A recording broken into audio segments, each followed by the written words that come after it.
Are you getting yourself ready for our show?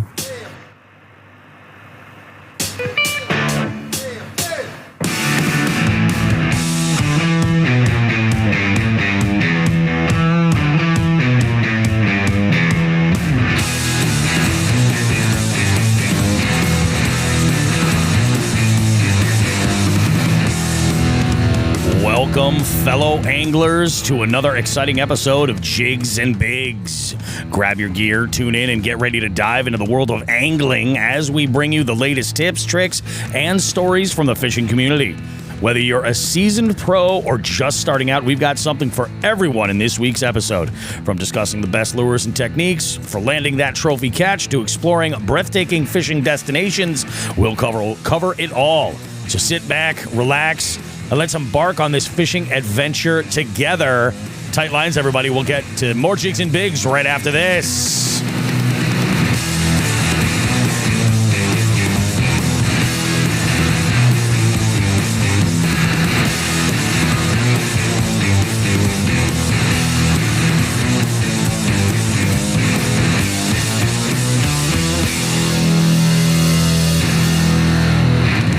I love it. We just start the show here. Chrissy Fishing chimes in. She says, if you need an FTG, I just got out to Onoda for 5 minutes. Not a fun day there. 0 stars. Do not recommend. I immediately texted her. I was like, I want to know. So Binya had texted me. Apparently it was a grind. He was pre-fishing earlier. And he was going through some shit over there too. I don't know exactly what's going on. I was talking with Tim Jakes about Onoda as well and what's going on there. It's a tricky spot, you know? I mean, because there's a lot of wreck traffic. See, I've only fished it super early season or super late season. Yeah. And that definitely plays a role 100%. Right. I'm glad you got out and did some significant fishing, Joe. I have been it's been a ridiculous week. Last couple of days have been great. I've been in the water. I've been on the water on Friday, Saturday, and then I did a little fishing adjacent activity today. So that was definitely cool. So I'm just gonna fly through my week and the ridiculousness that it was. Mondays are tough for me to fish. They really are, because there's a lot that's going on. In fact, we're recording this on a Sunday night like we normally do, and this Monday, tomorrow, is going to be just as tough. I was kind of hoping to be able to get there on the water. Pulling back the beef curtain for all of our listeners, guys. This show, there is a big gap in the third segment right now. We don't have a guest. However, I am working on a potential guest segment to show up, so we might have a little surprise in our third segment. I'm hoping that all the things line up, and we're kind of talking about looking at the big picture and then figuring out how to get started with doing it. There's more to it than we're talking about. You'll see what's happening. Hopefully this all pans out. I'm hoping I didn't just jinx myself. So like I said, Mondays are really, really tough. For me, this week, I had to get the show together, prep a bunch of trivia. I had 6 shows this week that I had to do. I had a meeting that I was trying to coordinate scheduling with a couple for a wedding at the end of the month. And then there was, what else was there? There was something else going on too. Actually hosting, editing the show and putting that together. So I had that going on. That made it tough. I didn't get out on Monday. On Tuesday, I had full intentions of going out and fishing early, and I had an oil change scheduled for the afternoon. So it was perfect. I'd get off the water, come drop off the kayak, bring my truck over, get the oil change, be good to go. I got a reminder Tuesday morning. Actually, it was late Monday night when I got home. My wife said, "Oh, don't forget, Delaney has an eye appointment tomorrow at 2. So that meant I had to change my reschedule my oil change because it was right at the same time and bring her for her eye appointment. Now there was a field trip that she wasn't going on, so she was home all day. So I overslept on Tuesday and did not get out. It was kind of needed. It was nice, but I did not get out fishing on Tuesday. That probably would have been the only real slot that I would have had to be able to, make it work. Wednesday, what the hell did I do Wednesday? I think I had another appointment, something going on for noon that day. And I had to record the 10-second podcast. That needed to get done that day. So that kind of ate up most of that day. Thursday came around and I had all kinds of craziness happening. 2 trivia shows. I had to get my oil change in. The rescheduled one was for noon. So I said, and this is after I did, drop off for the kids and everything. So I was in and out of the house all day long. Even Saturday, I couldn't get out and fish super early because I had to bring the dog, or at least Eleanor, to the vet.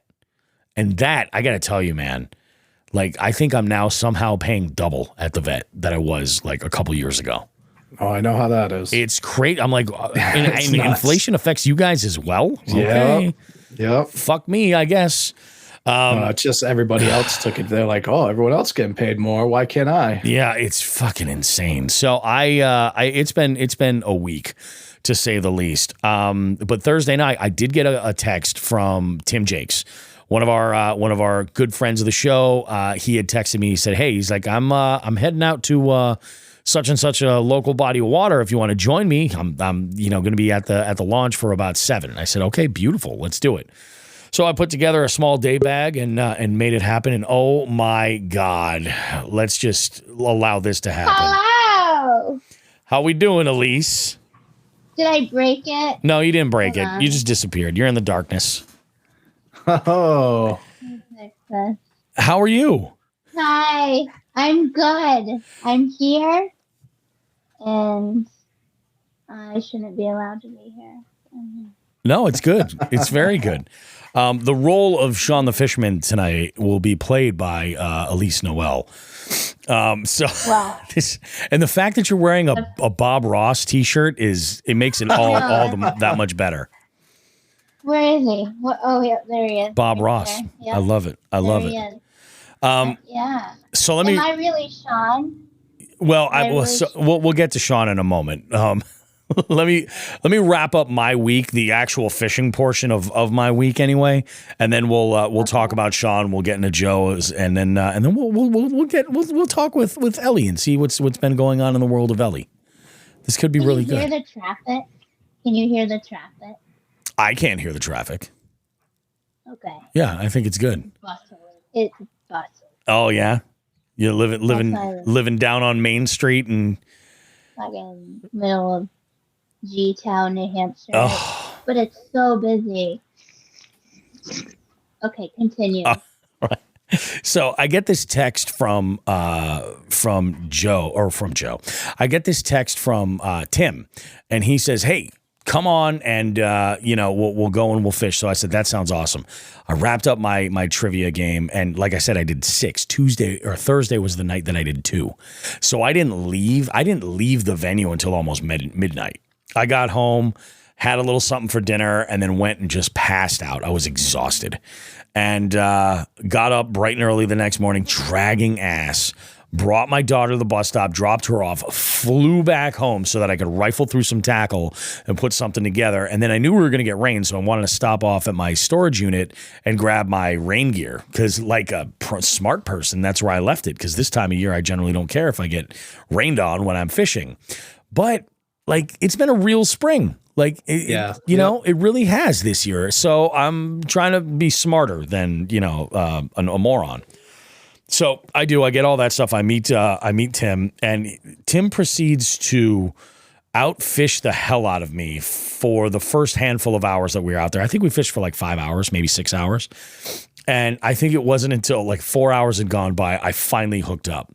And he was putting it together on a little bit of a pattern. Like I was getting some follows, throwing a finesse swim bait. I was throwing a Ned rig. I was throwing, what else was I throwing? I think I actually threw a weightless Senko as well.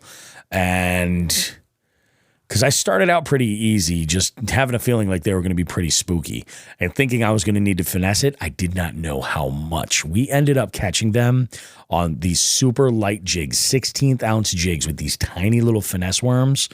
And it was just one of these like, throw your bait into whatever spot you wanted it to be in and just sit there and get caught up in conversation. Then you just pick up the tip of your rod and you're like, oh, it's heavy. Set the hook.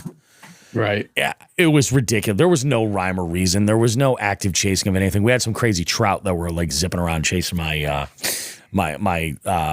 finesse swim bait, which was fun, but didn't hook anything. I got bit on everything, but this one pattern was the one thing I got him in the boat on. So that was really good. It was fun. Get home, relax for a little bit, head out and do trivia. Friday night's done. Now, like I said, I was planning on getting out and fishing with my buddy Paul. And as it happened to work out, traditionally, we would get up at like before first light. We meet before first light, go to that body of water, fish until at least noon or 1 o'clock, and then generally call it a day. Like as it gets into the summertime, that's kind of how we like to do it. Get out of that area before it gets ridiculously hot. And I had to bring Eleanor to the fucking vet. Which, let me just go ahead and say this about Eleanor. Now, Eleanor is my wife's pandemic. She's the third kid that we never had. This dog. Like, that's what Eleanor is. And we got her during the pandemic, drove to East Buttfuck, Ohio. Philly or so. Oh, okay. Yeah, it was ridiculous. From Amish? Did you get it from an Amish? No, they weren't Amish, but they were nearby. Like, there was in the just giant farm community. It wasn't far from Dayton, Ohio. So that kind of lets you know the sort of armpit of the world that it is. And that could go either way. I know. So I roll out with Eleanor, and when we got her, she was a little underdeveloped. She was the runt, it was a little touch and go if she was even going to make it. We brought her home, and she's a potato, this dog. She is 23 pounds, and she shouldn't be at all. She is all shoulders and ass. It's ridiculous. Wow. This dog is ridiculous. But she has a following. She doesn't have her own Instagram, but we keep being told by the entire staff at the vets that she should. And every employee there, except for the one poor guy that was just answering the phones at the front desk, and I think he might have been an agency employee, something like that was just sent in as a temp. Every other person that was there, all the vets, all the vet techs, everybody went in. They went to go take blood and trim her nails. They bring her in the other room, and everybody goes in there. They needed Eleanor time. It was ridiculous. They still charged me over $400 when I left, but I was like, you got to be kidding me. So you should give her an Instagram. I used to have a client that was a dog breeder. Yeah. Oh yeah. See, that makes sense. Oh my God, it's crazy how people get about their dogs. I'm not going to lie. I think I follow 5 or 6 dogs on Instagram. Exactly. I may have started one for Hudson when we first got him. And then I was like, you're not getting any followers, bro. Delete. And just it didn't happen. He doesn't care. He's such a neurotic dog. I would love to bring him out on my kayak and out camping, but he just couldn't handle it. He would just worry himself to death. It would be ridiculous. So I left and late Friday night, Paul and I are texting back and forth and he's like, he goes, I'm coaching a game until who knows what time. He goes, instead of waiting around for me and having me come by your place and then meeting you at the water, just go and I'll meet you there. I said, perfect. Sounds good. So I was on the water by 11:30. It wasn't too bad. 11:30. Got on the water, and I my big thing is that this week I got a little package in the mail from Dave Urkey. He sent me this Topwater box from Dark Horse Tackle. Now, oh, look at that! Very cool. I love Topwater. It's just fun. It's just fun fishing. So I went on and I said, you know what? I'm putting all of this stuff on a rig and I'm just going to throw it mainly to see the action and see how much I like these baits and, if I should change the combo that I'm putting them on or anything like that, or, just kind of check them out and, hey, maybe we'll catch some fish on them. I'm looking up at the sky. We have minimal cloud cover, a little bit of wind, but where I was really sheltered. And I'm like, this it's so light out. I don't think this is going to be a topwater day. Maybe if I had the time to work toward dusk, perhaps. And unfortunately, I didn't get to stay out long enough, and I'll explain why. I had a deadline I had to get off the water for 4:30 for. So in this box, this is what's in here, and I'm going to go through it because actually on the Dark Horse Instagram, of course, I closed the window, but they give a good listing of all the stuff that's on there, and I want to give all full details. Let's go ahead. I'm so intimidated by Topwater. By Topwater? I don't know what to do. Yeah. I'm I never know. The funny thing is with Topwater, last week is a good example. Last week we talked about what we kind of classify as slop baits So like the baits that you're throwing on, like, you know, your topwater frogs and shit like that, the stuff that's made for like super heavy surface cover. And this stuff that was in here was all, for the most part, non-slop baits for the most part. So the breakdown goes like this. There was a 3/8 head, a 3/8 ounce head knocker buzzbait, which is just amazing. This buzzbait has couple of features I really like. First off, the wire is twisted in a loop, so when you run your line through, there's no sliding that knot like down toward the weight or anything like that. So it's got that dedicated loop. But the placement of the blade and the flat head. Is that a newer thing? Is that a newer thing or no? I haven't seen it. I haven't seen it on much, but I mean, I could see where it's like it's very rigid, and this blade hits and it makes contact with the head all the time. This is a fucking loud buzzbait. There's no skirt on it, and it partners perfectly with the they have some buzz toads from, and this comes from the company Croc Gator. Now the buzz toads are beefy. These are some of the beefiest like topwater like buzz toads I've ever seen. Super thick bodies. The ones that I got were black, which is perfect because I love a black buzz toad with like a loud buzz bait. Pop these two on as a pair, and that one right on my typical buzz bait rod, which is my frog rod. Like that's usually what I'll throw my buzz baits on. Heavier buzz baits anyway. Then we follow that up with motivated fishing. Put in these soft plastics. They're like little shad baits. They're almost like minnows, but they have, instead of having a paddle tail or a boot tail style, or even like a fork tail, like a fluke, like that, it's got a tail that's like the foot of a buzz toad. So it curves around, and I'm like, oh, wait a minute. I almost put this on as a finesse swim bait, and it probably would have been awesome. It probably would have been great. But in there was also a 3/16 ounce micro buzz from Jig Masters. I love Jig Masters. I love the products that Cody puts out. I think Jig Masters is like T tier, you know, for quality. Cody's great. Cody's a great person. Great products. Oh yeah. Amazing businessman. Like Cody is fantastic. We've had him on the show a couple of times. And I've actually wanted to get my hands on one of these micro buzzes for a while. And this thing is awesome. Now, I threw this on a very, very much like a non-conventional combo. I threw this on my workhorse rod simply because it's got an 8-speed reel. I threw it on 20-pound fluoro on my 7-foot medium heavy. And it worked like a dream. It's got a screw lock on there. So I popped one of those, what do they call them? The Swimmer Pros from Motivated Fishing. Popped one of those on there, screwed that on so it was nice and straight. And this thing was just absolutely beautiful. You know, because it's so small and so light, you can work it pretty slowly, which is kind of nice. And with a fast reel, you can kind of articulate a little bit and get it to like, you know, really, really kind of churn up some water and then just sit and then get right back into it after a pause. Next up, there was called a Mach K70 popper in the blue color, the Pro Blue color. It's from Catch Outdoors. This is a nice little popper. I would consider it a finesse popper. Really, really good, especially if you are looking for the type of popper that will spit a lot.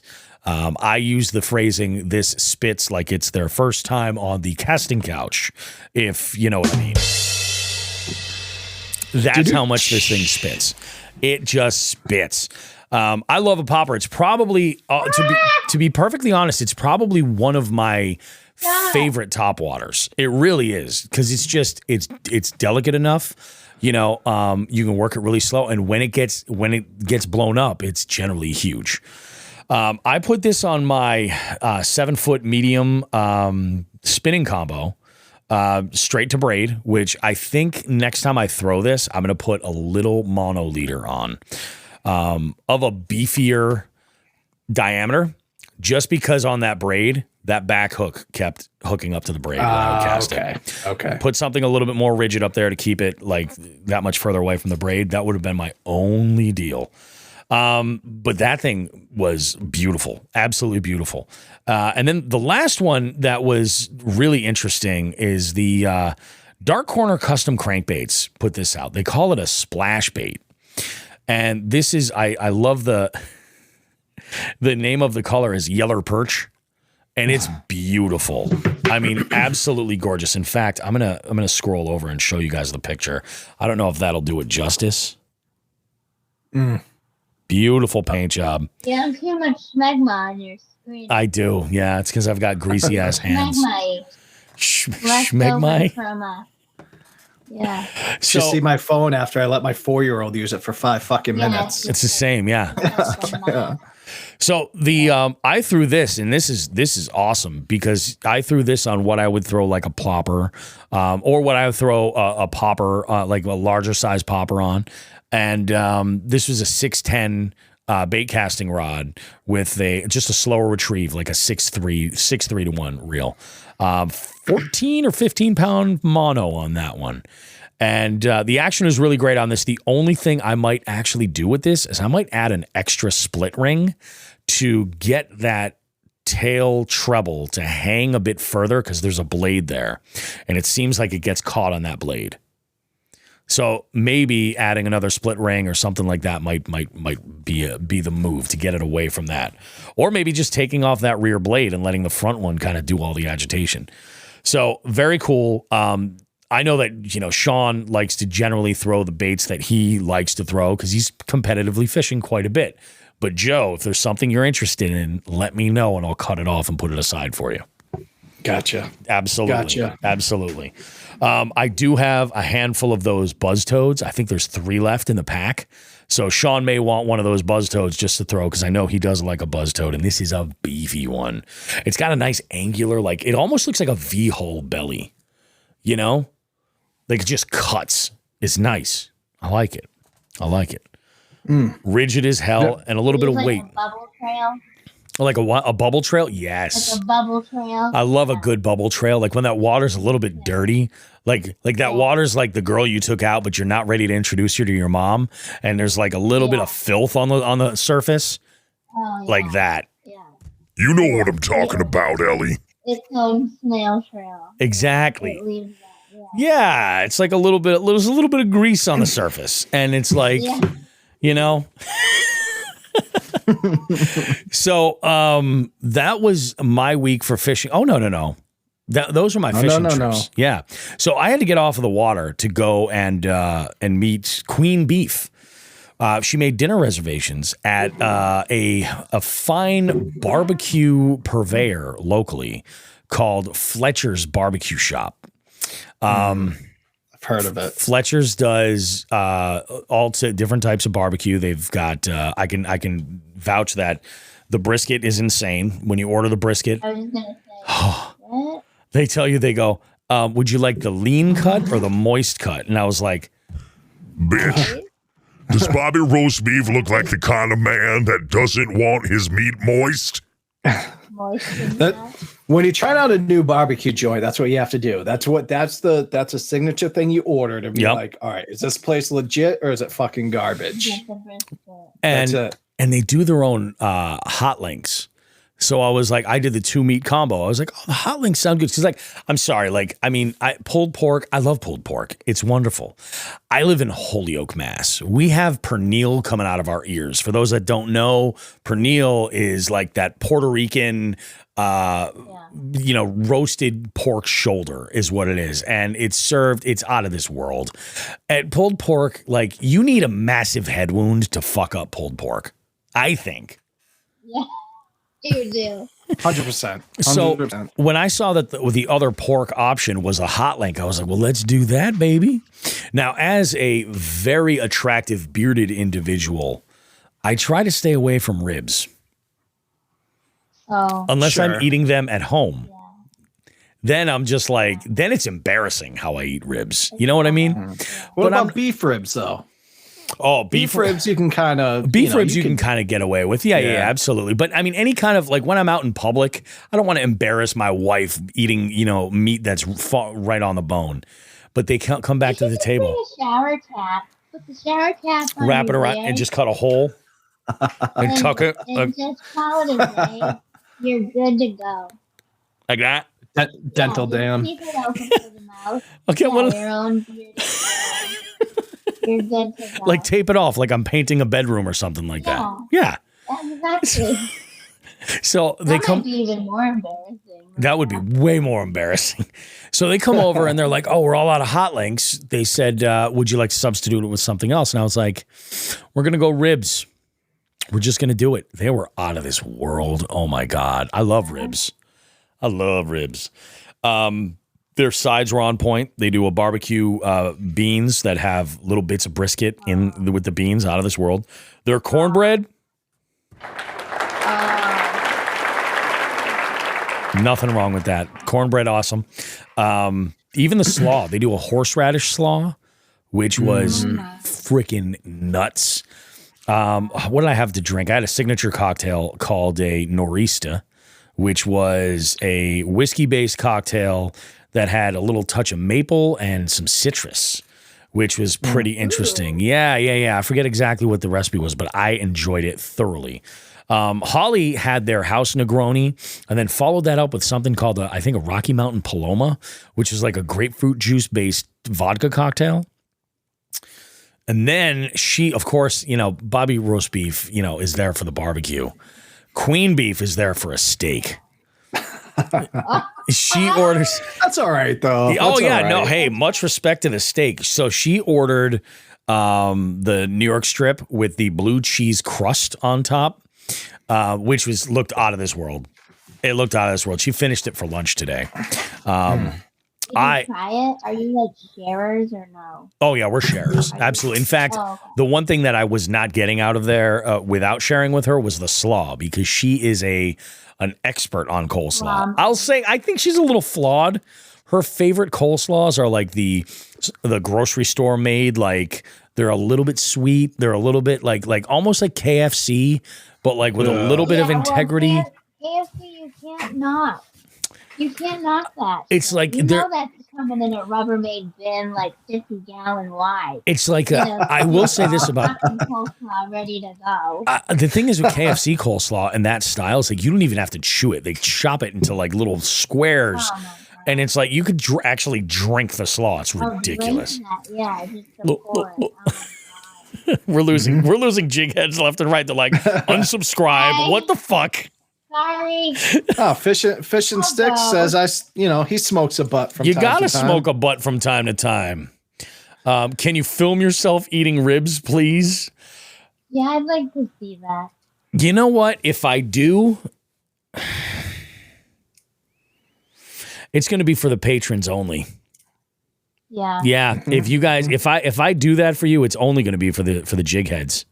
That's it. So you could just launch your OnlyFans eating ribs. Pay the mortgage, get it done. Becca is a big barbecue fan as well. That might be something that we might have to do as a collab. There you go. Although my gorging myself on barbecue is much different than her gorging herself on barbecue, because it's like I'll pay 50 cents extra, Tim Bender says. Oh, I love it. So dinner was awesome. My wife and I, we went and we got some coffee afterwards. We just went to Starbucks. Ellie, I know you're a coffee drinker like I am, and I know that Joe's a coffee drinker too. Have you guys tried any of these olive oil drinks at Starbucks? Yeah, I did the other day. They were walking around with stamper trays, and when they're doing that, that's just not selling. Oh, yeah. So, they're trying to sell the olive oil cold brew or the shaken espresso. So, I'm such a fiend, though. I'm like, just give me all the samples. I'll drink whatever. Oh, absolutely. What did you think? And what did you try? I'd rather not. I took a sip, and then I threw one back, and I literally was like, it has, an oily, you have to swirl it and make sure it's mixed. And then I just threw it back. I'm like, I'm going to shit my pants. There's no way that I'm going to drink this oil. That's the exact reason why I can't drink them. I'll instantly. And not shit myself. I didn't shit myself, just so you know. That's good. But I was drinking it this is going to be I'd rather have it in a pasta salad. You were making a mistake. Okay. Now, see this. I think we're breaking new ground here. So, I have full disclosure. I have a little Starbucks insider in my house. Chloe, my oldest daughter, works at Starbucks. And when these drinks got launched, like everybody, they all sample them so that if somebody asks, well, how is this? They can, they do this at any kind of restaurant, any kind of eatery at all. Try it. That way you can throw it out there and, get it all worked out, and sell the product. Well, Chloe was not a fan. She was like, it's kind of weird. It definitely has like a weird mouthfeel, especially after you're done the drink. I was like, well, it's olive oil, of course. So I'm driving back. Yeah. So, my wife and I are in the car and I said, let's grab a coffee. We'll go for a little bit of a ride and then we'll do our grocery pickup. This is how romantic our Saturday nights have gotten. This is the level of romance I'm bringing to the table. This is how I've been able to keep her around for this many years. So we go and she's like, well, what do you want? She's like, I'm going to order coffee now. I said, I'm going to try one of those olive oil drinks. And she says, okay, cool. And she ordered me the shaken espresso one. She was like, what do you want, this one or this one? Now, this shaken espresso looked like it was, because, obviously there's things that are layering.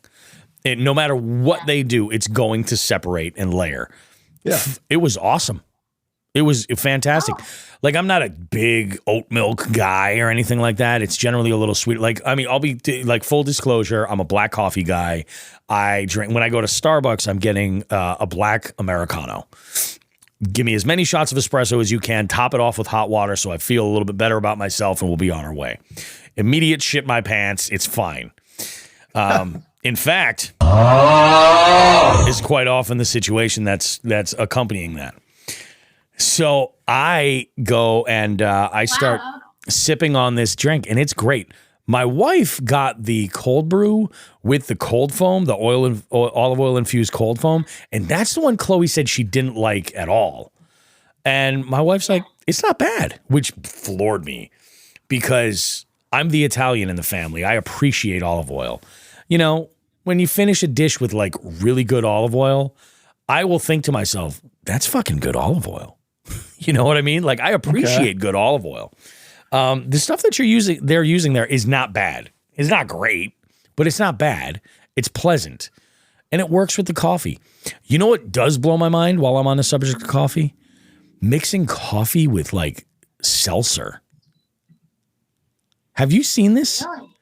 Yeah, there's I haven't. One of my favorite coffee roasters. They have a small cafe in there and they do it's almost like an espresso spritzer with like club soda. It's crazy. I've never had one. And, I very well might like it, but it's not appealing to me up front because I love both of those things, but I never think to put them together. Yeah. I went to this diner in Algonquin and it was owned by people from a different culture. And they served the coffee and it's like choking. She's like, it's fucking strong. And the lady comes over, she goes, here's a hint. You like sprinkle salt in your coffee and it makes it taste sweet. And I was like, what? Get the fuck out of here. No way with that shit, no. And I tried it. It literally made it taste like sweet. It's just a little bit, right? Like a little bit of salt. Like a pinch, yeah. So my parents used to, before they went all like, oh, we're just using K-Cups, exclusively. 'Cause fuck the planet. They, when they would brew a pot of coffee, they would put a pinch of salt in with the grounds. Oh, okay. And then brew the whole pot. And I'm like, they're like, oh, it takes some of the bitterness away. And I'm like, oh, really? Because that's why I like coffee. I like it bitter. Yeah, I do too. I have become a light roast drinker because you taste less of the roast and more of the bean, I think. And you get more of the like fruity and floral notes that the bean actually has. But Chrissy and I are going to do a coffee swap. I'm going to give her one of my favorite roast from Monsoon. And we're going to do a swap and try it out. Speaking of coffee, actually, Joe, this kind of plays right in. Let's hear it. I don't know that we're going to want to put. I did ask about dietary you know, what was going on with this company and their with their product as far as if Shawn would be able to consume it. Of course, I asked about this. But I got a message from Mushroom Coffee Shop. Mushroom Coffee Shop on Instagram. Mushroom Coffee Shop sent me a message, and they said, "Hey, you know, my friends and I have been sharing your vids back and forth in a group chat. We love everything you're doing. They work for Rise Superfoods. It's a USA-based mushroom coffee brand, and they'd love to send us some of their product, no strings attached. If you wouldn't mind sharing your address, we'd send some out to you." Well, it showed up. Now, Now, I got to tell you, like, I'm into everything, but I like coffee. I like coffee because it's coffee. I'm probably not the target demographic for this, but I'm thinking we should organize a day when either we all get together and fish, and what I'll do is I'll take my little camp stove, the small one, with my coffee pot, and we'll brew some of this right on the boat. Yeah. So it's funny. I like my wife and I are big into the mushroom stuff. Yeah. Hold on, like the reset your brain, like don't go to therapy ones. Yep. I have been for a couple years since I started listening to Shawn Ryan. Okay, gotcha. Because he's huge into it. And my wife did a lot of research, so we actually have or do quite a few things like mushroom based. So I 100% would give that. You're down? Let's go ahead. We'll try it. Yep. I got the thumbs up from them that. Wait, is it? Yeah. So basically, certain and I don't know the science behind it, but basically what I've taken out of it is like certain fungi or like mushroom can give you those same effects. So yeah, it gives you those like same like alertness effects of like coffee without like the anxiety or the crash or the jitters, you know, stuff like that. Yep. It's like natural, and you know, it's just better for your body. Is it caffeine that's? I don't believe so. That's the thing. I'm wondering if it's caffeine free or not. So that's what I think we should do. We should take a day where none of us have any coffee, you know, or maybe I'll hang on to this if we do like a camping trip, because I got some camping info to throw out there too. So it's not to, but I'm going to do a little plug here. Go for it. One thing I live by is Alpha Brain. Alpha Brain? Alpha Brain. Okay. Look it up. I live by that shit. That's why I still drink a coffee a day, but my goal is to get off of caffeine, or like I like the taste, so I would drink like caffeine free. But look up Alpha Brain; it's phenomenal. Do you ever have the matcha deal? Do you do the matcha? So I have tried it, and I couldn't get the taste of it, but I think it's one of those things where I can eat anything as long as I like get myself used to it. I just haven't put in that work to the matcha yet. Yeah. So I'm kind of like a earth-based shit like nerd, and I try to keep the preservatives out of my body and all that bullshit, because that's what my wife tells me to do. That's it. You're smart.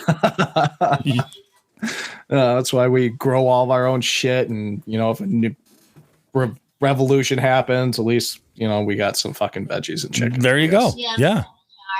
Do you have like a bunker? No. Oh. As long as we're on the short list, you know, of phone calls when shit goes down, that's what matters, you know? Yeah. No, I honestly think that this product is a little bit more closely related to mud water. Have you guys ever heard of this? I also a huge thing that Shawn Ryan. I've actually have it, but haven't tried it yet. And I think, I mean, I'm making a huge assumption. I could be wrong. This is why I think like having us all get together and like doing a little like sample, you know, and we'll record it. We'll see what we all think, because like I don't ever see myself giving up coffee. I see myself drinking less of it maybe in the future, because I'm like a one pot kind of a day kind of guy. Like for me, if my wife gets an extra cup and there isn't enough, I brew a whole other pot. I grab what I can get out of that pot. I brew a whole other pot, and then, you know, just that's just what we do. I'm usually done drinking coffee by about noon. On the weekends or like after dinner or something like that, I'll go get a coffee drink, like we did, you know, on Saturday. But you know, I love coffee, and I used to be like a 2-potter a day. You remember that video of Dave Grohl in the studio? Fresh pots. That was me. Yeah. That was. Yep. I was like, Dave Grohl's my spirit animal. Yeah. Shit, I was that first way for a tattoo was a while. coffee cup. Yeah. Oh my God. Yeah. I was that way for a long time, and I finally came down from it. So. Yeah. I'm like, I like it so much. I didn't drink coffee until like maybe 3 or 4 years ago. Really? I went my whole life without drinking it. And then my best friend Melissa, we flew to Florida to cover a tournament, and she got a cold brew at Starbucks, and I was like, let me try that shit. It just looked enticing. Yeah. And that was the line for me. Literally, that was me dabbling. Cold brew And is ever since insane. then, I've been an addict. So now That's all. I have my cold brew. So how many coffees a day are you? So I usually just one. Same. But I Yeah. also drink Celsius and like have like a matcha. So like I have other forms of energy. But Gotcha. Like one cold brew and like a grande.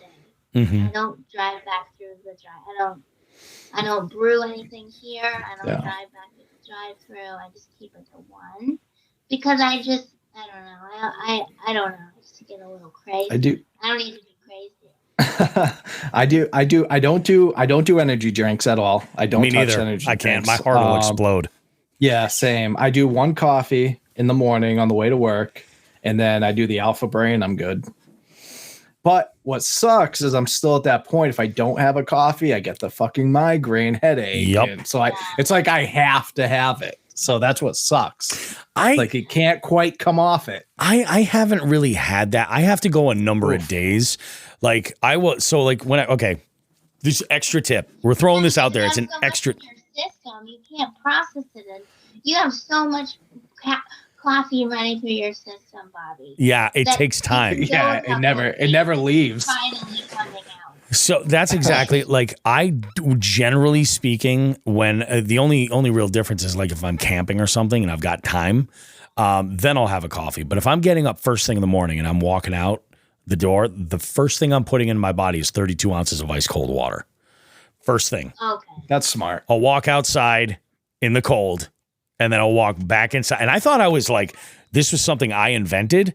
No, like I heard this on another podcast, people talking about this. Yeah. The whole reason why I do that.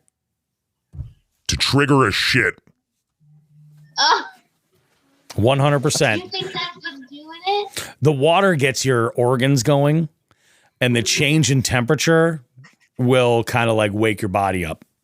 I did not know that. Yeah. Because I never drink. I always drink like room temperature water. I never drink cold water. It doesn't have to be cold. I find it's just more refreshing. Okay. And also like it's lending itself to what I want to do, which is kind of like wake my body up and change the temperature. You know what I mean? So Yeah. I pound like 32 ounces of water. I walk outside and I'm like, all right, let's go. And then I'm like, all right, let's go poop. Coffee, It's so funny. Coffee will do the same thing, but like if I'm drinking it on the way to the ramp, not a good idea. It's funny. You'll have like guests over and be like, "Hey, offer them a water," but we don't have even water like in the fridge. It's just like all like stacked away because we don't drink cold water. Oh yeah. And they look at us like we're fucking Neanderthals, like we're psychotic. I want that shit to be like Titanic cold. I love ice in my water. I love it. It's like getting like it's like okay, oh, my water's gone. Wait, it's back. You know what I mean? Yeah. It's nice. I think a big part of it for me was, all the deployments I did to the desert where I had to drink water that was sitting in the sun for fucking days on end. Yeah. So maybe that has something to do with it. That 100% has something to do with it. I mean, I'll drink warm water, like especially like when I'm in the kayak. Oh my God, like in the hot, like the dead of summer when it's like 96, 98 degrees, something like that. And you're just dying and you're like, I need to drink some water. And you go and you're like, this is like tea, but with no tea. Yeah. Yep. My Nalgene is warm to the touch. Is this the right one or is this the one I've been pissing in? I'm not sure. Yep. I'm not sure. Note to everybody, don't borrow my Nalgene bottles. I'm kidding. I'm kidding. Are you kissing your Nalgene? No, definitely not. Definitely not. I have a pedal kayak for that. Oh, you're a guy. You can literally just. Yeah, exactly. Wow, we really went off the rails. We're sharing today. This is magical. We are sharing. So I want to chime in before we take too long. So nobody's heard Shawn's voice so far in this episode. So unfortunately, Shawn had, we've talked about it before, lightly, or not getting too specific, but Shawn has some food sensitivity issues. And unfortunately, an establishment in the area where he was vacationing with his wife, celebrating his anniversary, I think he was a little misinformed about some food items, or they fucked up something, and he is paying the price right now. Shawn got punked. Yeah, Ashton Kutcher busted out of the side curtain and was just like, "We got you," and it's shitty. So I mean, it's hitting him pretty bad. So he'd actually called me and was like, "Yeah, I gotta go and get this looked at. It's kind of a thing. So I don't know that I'm gonna make it tonight." I said, "No worries, we got this handled. We'll put together a great show. We're gonna talk about morning routines and pooping in the woods and things like that, and it's gonna be fine. Don't worry about it." So, Shawn, I'm sure he's going to be fine, but this shitty, he has to deal with this. And it's especially shittier that this one establishment managed to kind of ruin an amazing anniversary weekend for him and his wife, Mrs. the Fisherman. I'd send my medical bill to the place. To the restaurant? That's not a bad idea. Oh, no. Yeah, that's not a bad idea at all. Note, here you go. Oh yeah. Oh yeah. And it's like it's pretty significant too. So I feel for him. It's like it's one thing to shit your brains out. If that was only it, that's fine. Yeah, but it's other. Yeah, exactly. There's pain shit involved and it fucks him up bad. It's not a good thing. Get better. I'm sure that he will. I'm sure we're gonna hear from him. He's gonna be like, dude, you don't have to tell everybody I was fucking shitting my brains out. It's like, no, they know. They know. Tell people anyway. Don't He people does. with that usually announce it anyway? Yeah. Or it's just, I think folks just generally kind of assume, So let's get into, so that's pretty much my week. That's what I had go. Oh, no. I forgot today. So you guys know, I talked about how it was middle of the May scavenger hunt tournament. I somehow, like an absolute dipshit, while I was not able to take the kayak out waiting on parts for the landing gear, I was still like out there fishing and doing all kinds of bank fishing.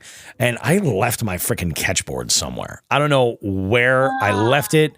Couldn't find it anywhere. So like the second half of, in fact, I was like, second half of the tournament, I was writing the identifier on my hand. Like every day, I might fish today. Here's the identifier. I was like that serious about it. And there was a guy one night at trivia that was like, "Oh, you're one of those guys that just writes the identifier in your hand." And I was like, "Well, yeah, when I lost all my shit, I got to do what I got to do." I'm like, I'd tattoo it on there if it was going to be the same one next month. I'm like, but it's not.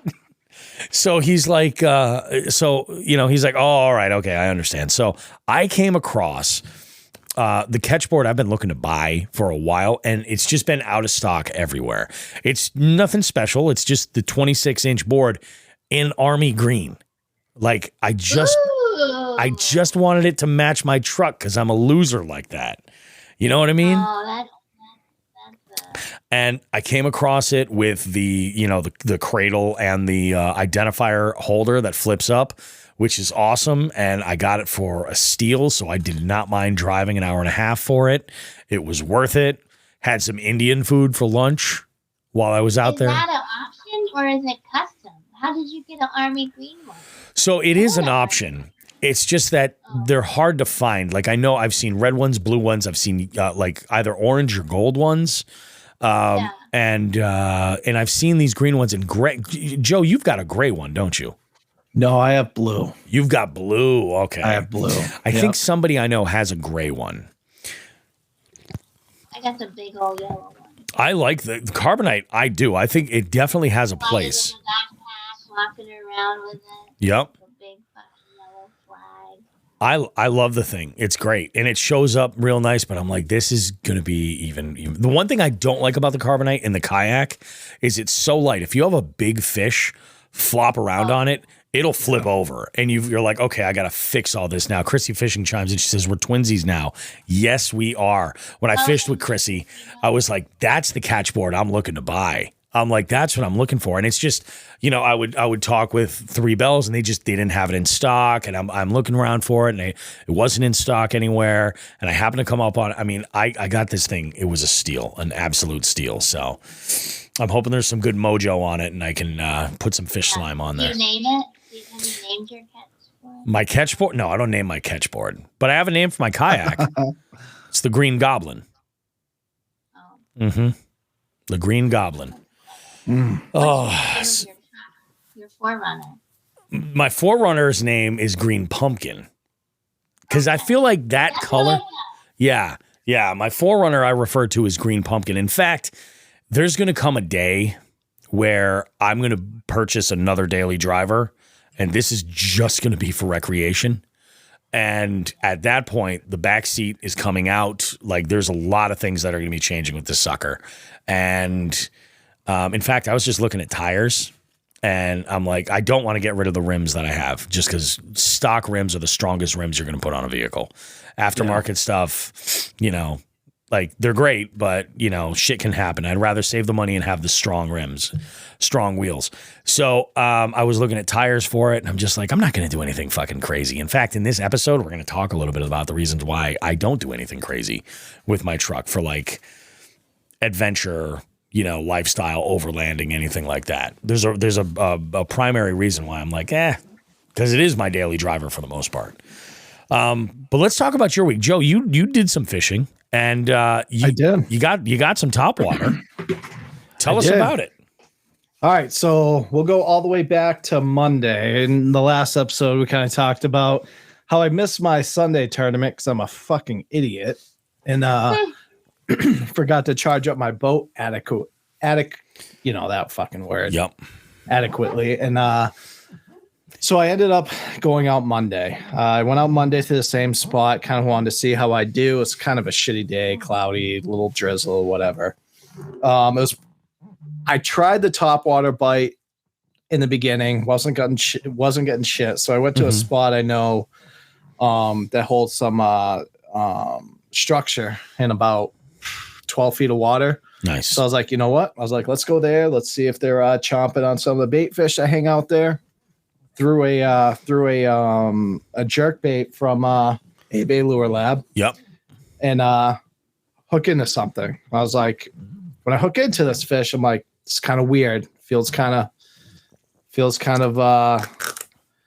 like mushy. It was like it wasn't really fighting. I was like, all right, what's going on here? I would get a twitch here and there. The thing it reminded me of was when I caught a fucking snapping turtle a couple of years ago. A crankbait. Like it was just a lot of dead weight. Yeah, exactly. It was just like mushy, and I was just like, all right, something's weird here. But there was a lot of weight there, and so I get it. I started to get up to the surface. I reached out to you guys right off the bat. I look down and I have two largemouth on the same bait. That's so awesome. On the same jerk bait, one on the front treble, one on the back treble. And I was just like, holy shit, And so I get them onto the boat. I'm kind of like in awe. Oh yeah. Because I've not only have I never had that happen, these were one ended up being just about 3 pounds, the other one was 3.5. So they weren't. Holy shit, these are good fish. Yeah, these are good fish. And so I ended up all my pictures, videos, shit for TikTok, Instagram, all that stuff. Texted Chris from A-Bay immediately and like, dude, like you're killing it with it. These baits are killing it. And I had them on live scope. Like the structure gets so inundated with like crappie. It's kind of like it's so full, it's so dense. It's kind of I can't pick out what else is in there. You know what I mean? So I was just kind of assuming. Usually there's a good one or two there. When I fish it, like when I fish tournaments, that's the first place I go because I know I can pick one or two off of that. Yeah. And this is kind of what I did here. And so like it's just I think someone dropped this tree in there like years ago just to like so the crappie would go there. Yeah. Like during the ice season or whatever. So yeah, so I did that. Like color blob on the screen when you're fishing it. Yeah, yep. Like you could in like you know, like on the live, like if a bunch of crappie get together, they kind of have the same type of signature as a bass, but it's usually a lot smaller. Yeah. But if you get like a group of like 3-4 of them that are together, it looks like one big bass type deal, and then they split off. And so I wasn't sure what was in there. But I gave a hell. It was like the second cast that I snagged these on. And so I brought them in, did that whole thing. I let them go. And I tried a couple other spots, and I just wasn't really getting much after that. Yep. So that was kind of my day. I caught a couple dinks, you know, nothing big. Again, the weather was kind of shitty. I was on kind of a time crunch for the day, and I was happy. I was just happy with having that happen. So I ended up leaving there. Wednesday, that was Monday. So Wednesday, I had my Wednesday night league. We went to Singletary this year, and that's where you and I, Bobby, that's where me, you, and Bill went that one time. Oh, okay. Yeah. Where yeah, he lost the GoPro. That's right. Okay. Yeah. Yep. So we went, I had my my league there. So Ryan, who you know, second cast of the tournament, he hooks in. You remember that I don't care. It's everyone fishes a spot. So remember the big ass rock we went to right in the middle of the lake? It was like the first spot we started. I think so. Yeah. Yeah. So we went to the same spot. Ryan hooks into something and he just looks at me. He goes, "Dude, it's big. Grab the net." I go, "What?" He goes, "It's big." Like he was on. And he gets it like, and she kept jumping. Like he was trying to get her down, keep her down. And I open up the locker because I haven't gotten the net out yet. I open up the locker, get the net out, and I see her, and she was 5+, easy. Oh no, like easy, like no exaggeration, easy. I was like, holy shit. As soon as I go to get the net in, she jumps again, throws the hook. Fuck. Yeah. Throws the hook right at the edge of the boat. I think she hit the boat as she fucking came off. That is just insult to injury right there, dude. That one hurt. More so for him, obviously. But, yeah. That probably would. He's still drinking. We just kind of looked at each other for like a full minute and just like, fuck. Yeah. So we lost that one. We ended up grabbing a couple like cookie cutter smallies off of there. Like the smallie bite in all the places. I like the cookie cutter smallies, like the 12 to 14 inches have been insane lately everywhere I went. Everywhere I've gone. But he got that one. He hooked that big one on a net with a helamite, green pumpkin helamite, actually. Put it up right next to right against the rocks. I was throwing a lot of crankbaits. I was throwing A-bays, crankbait. I lost one of those. I got snagged with some rocks. Threw another one on. I was getting a lot of, again, cookie cutter fish. Yep. That's basically what we were fucking culling out. And then Ryan actually ended up getting another just under 4 right at the end. Oh, wow. In that cove that Bill lost his GoPro. Oh, really? Yeah. So we caught a couple of nice ones there. He ended up getting the bigger one on a crankbait. He threw it kind of towards shore, slow rolled it, grabbed that one. They were biting on that GoPro pattern then, huh? That's right. That's right. That's right. So that grass flat, there's a lot of them sitting in that grass flat. Yep. I tried to get them because it was real thick, kind of like how the place I went yesterday was. So I tried to get that. I tested the Topwater, but they just weren't having it that night. But we ended up getting a few. We ended up getting 4th place. So it was might have been 5th place. So we kind of got beat up that night because there's only like 8 boats, you know? Oh yeah. So we did that. Ryan, I think, is still crying himself to sleep every night since then. I would. Yeah. He's like, that's the bigger fish I've had in a long time. He's like, that one hurts. I was like, and the funny thing is right before we get to that spot, before I even drop the trolling motor, you know what this motherfucker says? What? He's like, dude, we've never done bad here. Oh, dude, you don't say that. I go, are you fucking crazy, dude? I was like, why don't you just you got a banana in your fucking I was just going to say, did he take a banana out and go like, oh, yeah, we're going to kill it. He's never gonna say that again. Yeah. So at the end of the night, he just goes, dude, I fucked up. I'm sorry. I was like, I can't believe you did that. Fuck. And, yep. So then I went to my local haunt. I went to Lash yesterday, brought my kid out there. He wanted to go. It's funny. I'm looking at my notes here. I started off with Topwater Bonanza. It was all Topwater yesterday. They were just smoking Topwater. That's awesome. I think Jeremiah, like, he wanted to throw like a little swim bait or something. I put that on there because he's trying to get pins, state pins. So he's trying to get a state pin crappie. So he's been throwing that little swim bait, and he just hasn't been able to hook up to one big enough. Yep. But this was his. So I get in there, I start throwing an arc walking bait. Like I told you, that place is wicked choked up right now. And I was like I was trying to throw like a swim jig, through the grass or whatever. It didn't matter what I was throwing, weedless, everything was getting smoked by everything was getting caught up. So I'm like, let me try something. I had no plan to throw Topwater at all. I throw that walking bait, second cast, boom, big blow up. I end up getting a 3.5, just under 4. Big belly. I'm actually going to post it tomorrow. Like huge belly on it. They are eating. They are that post spawn eating. They are just chomping. Few casts later, another one like just like that. And then after that, it was a lot of 1 to 2.5 pound fish. A ton of those cookie cutter smallies. The smallies were right in there with the largemouth, right in those weeds, which is weird for that place. They tend to stay out in the middle towards those rocks. But I'm talking like 8 to 10 inch smallies trying to grab this big ass walking bait. Oh yeah. And then Jeremiah's like, all right. He's like, he's never thrown a Topwater bait before. It's not something I've introduced them to. So I was like, you know what? I have this little 75 size whopper plopper. I was like, let's throw this on. He's got his spinning reel. So he's got to get it to work right. He's like, trying to get the speed right. Oh yeah. Because you got to kind of crank him.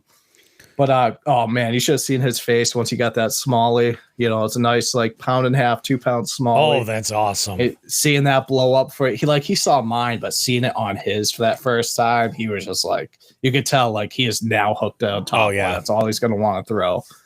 So yeah, it was just, and I stayed in this one shoreline. We went up and down it twice. That's where we are hitting them. Because again, we only had so much time. And just smoked them last night. It was just every third cast we were getting blow ups, and so he had a blast. That's all that matters. Next tournament I think is in 2 weeks, and I forget where it is. I probably should have prepared for that a little bit better, but be a surprise for everybody. Yeah, it's gonna be a surprise for everyone. Yeah. So so that was my fishing week. I had a good week. That's awesome, dude. Happy. Jeremiah had a great week. Jeremiah That's awesome. Had a fucking great week. Yep. That's great, dude. So how about you, Ellie? You fished this week? I just fished this weekend. Finally. I've been fishing everywhere else in the world except for here. Except at home.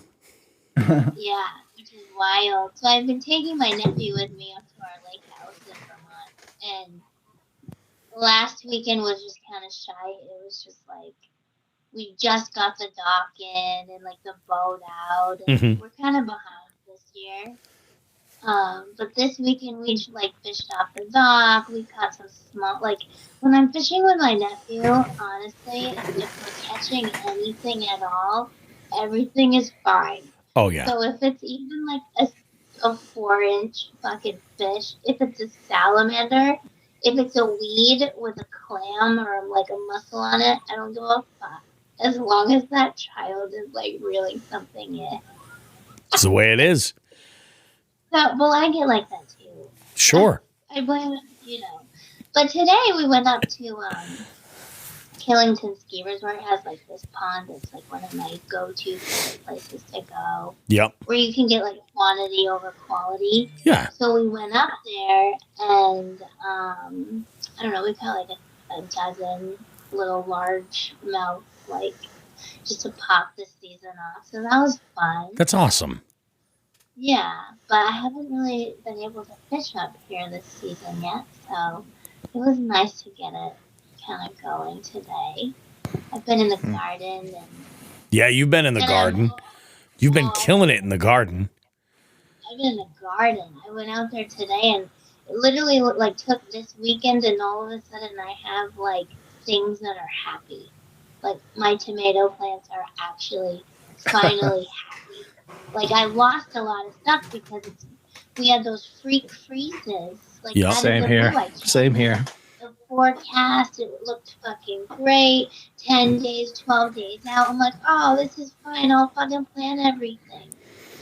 Well, then we had like those freezes that showed up out of the blue. Yep. So I lost all the stuff.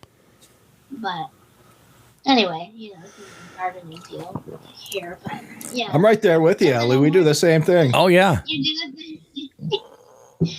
But I have started, so my boat that I have is like a 15 or 17 foot aluminum that I got from my grandfather. I don't know if I think I told you this story. Yeah, we talked about it on the show before. Yeah, so a lot of those seats are like rotting out and stuff. Mm-hmm. I'm like, it's time to give Sid a makeover. So I bought like the wood. I did like all the measurements and stuff. So we have been like marine coating the seats and like overhauling the boat. Oh yeah. I'm excited about that.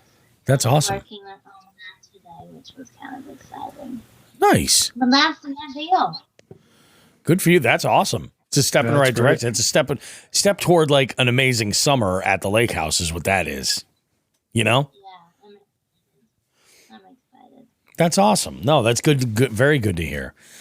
So we still have like a bunch of stuff to cover. Like our hot topic, I want to talk about the upcoming Mid-Summer Mayhem. You know what? I'm going to talk about that now. We'll kind of throw that out there. We'll mention that now.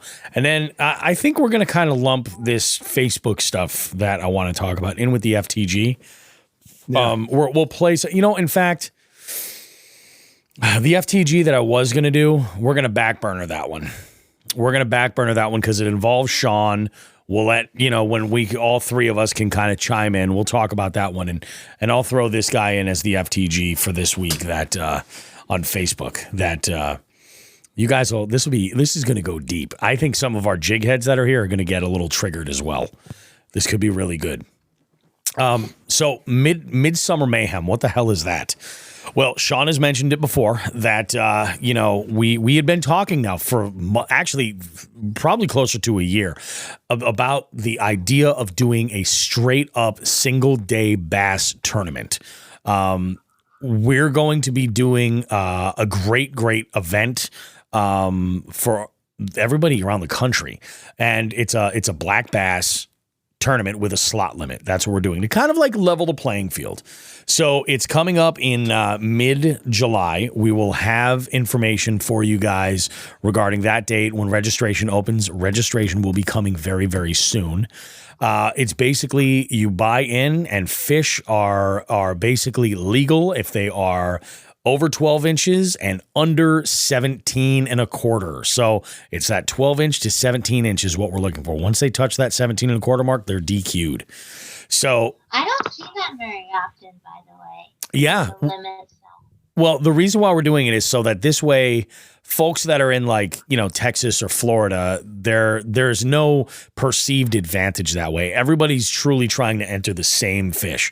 And it's all about the number of inches. So if you were to go and catch 100 fish that were 16 inches, boom, that puts you in a great position. You're looking for the upper level of those or giant, ridiculous numbers on the lower level, or any combination there within. It's all about the number of fish that you catch and the total amount of inches within that slot limit. And that's an important thing. We would love to see this really take off. And I know personally about 2 or 3 dozen people locally who have told me that they don't do the monthly stuff either because they don't have the time to dedicate an entire month, or they only get to go out so many times that they feel like they're at a little bit of a disadvantage. This is your opportunities to play, take this one. It's on a Sunday. Take this one Sunday, go out, fish your ass off, and, maybe you place and make a little bit of money. And I'm thinking with this, we're probably going to be seeing huge numbers of participation, simply because this is just a straight up. I love that. Yeah. Are you going to do it, Ellie? I'm going to do it. Fucking A. It depends where I am, but I'm going to do it. I'll be traveling with my... Do you have to have a catch board for it? Yep. Standard CPR. Bring your catch board, snap those pics, upload them. And this is going to be a whole lot of fun. This will be a blast. So Mid-Summer Mayhem, it comes in mid-July. Details coming. Register. Leg tattoo. I've been seeing those in my newsfeed so much. Just like the leg tattoo of the ruler. The ruler. They put the fish on their leg, and they're like, I got a 17-inch bass, and it's like on their calf. My calf muscle is 17 inches on the nose. It fits in the slot. Nope, sorry, man. You got to have a legal catch board. There goes to my next tattoo idea. Yeah. I'm thinking about just putting the catch logo right on the back of my calf, Like just, catch. People go, what? Be like, fits the slot, 17-inch. When are you announcing this date for this? Very, very soon. We probably would have done it today. I know what the date is. I just kind of want to build a little bit of suspense for it, but it is a Sunday in mid-July, and you're going to absolutely love it. Keep your eyes peeled to Instagram and Facebook. We're going to be dropping all kinds of stuff once registration opens with links and all kinds of good stuff. You can go ahead and enter. It's going to be a whole lot of fun. I'm really, really excited about this. I think this is going to be an absolute, we're taking that online nationwide tournament thing and we're really stepping it up a big deal where it's a single day event and nationwide, anybody can compete and have some fun and do some good. It'll be great. I think we're going to have ourselves a blast. So information about that is coming up. I say we go ahead, we take a short break. We'll come back after this. We've got Just the Tip this week where I'm talking about rigging your boat, rigging your truck for all types of adventure, things like this, and a little philosophy that kind of came my way listening to some other podcasts, actually. So that's coming up. In Bait of the Week, last week we covered slop baits, mainly topwater frogs. This time, because we're so into topwater discussion this week between this Dark Horse Tackle topwater box and, Joe and Jeremiah's day slaying them on the water all topwater, we might as well talk about those non-slop baits that are your topwater baits. All that's coming up and more. A big old FTG for folks that needed to learn a thing or two about conservation and much, much more coming up after this. We'll see you guys in a bit. Don't go too far. Hey guys, Bobby Roast Beef here from Jigs and Bigs. If there's one thing I can't stand spending money on, it's on something that's not versatile, something that I can't get a lot of use out of.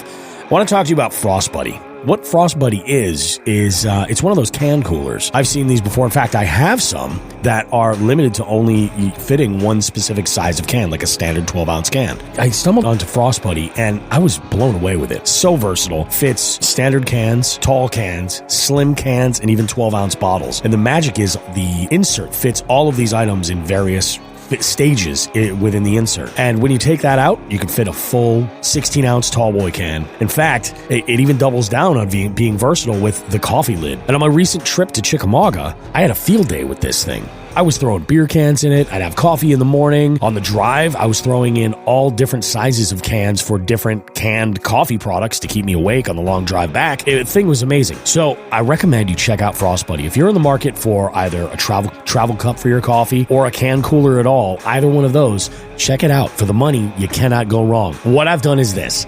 In the show notes for this podcast you're listening to right now, if you look there, you'll find a link to Frost Buddy. where you can get yours. And not only can you go and get your Frost Buddy there, but you can help out the show as well. Go and visit that link in the show notes to this podcast. Check out a Frost Buddy. Tons of colors, tons of patterns, all kinds of great stuff. And it's a great spot to put your Jigs and Bigs sticker too. Take it from me, Bobby Roast Beef. You're going to get the most versatility out of this one product, probably out of anything you're ever going to buy, especially for anything that you're drinking. Frost Buddy. It works for me. I'm a happy guy.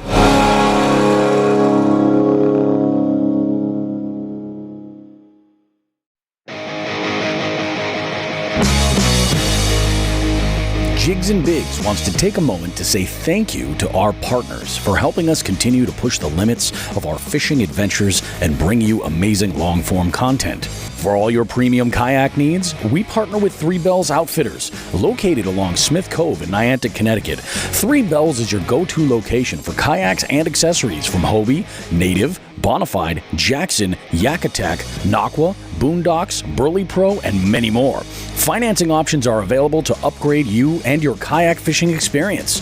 White glove delivery service is also available. Visit threebellsoutfitters.com for more info, and don't forget to tell them that Jigs and Bigs sent you. When it comes to high-quality polarized sunglasses, we've partnered with Torej. They provide stylish sunglasses in a variety of frames that are light and fit comfortably on your face. The polarization cuts glare and allows you to see the whole picture, helping you identify what's below the water's surface. They have a 60-day risk-free trial, lifetime warranty, and free shipping.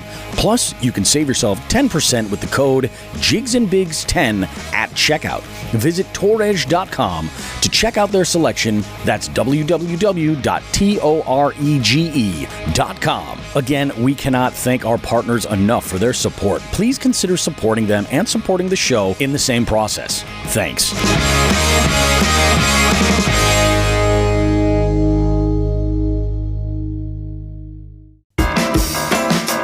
Bobby and Shawn now have a special presentation for us all. They'd like to give everyone just the tip. Alrighty, guys. Just the tip this week. This is one that kind of I stumbled on recently. I've been, I'm a podcaster.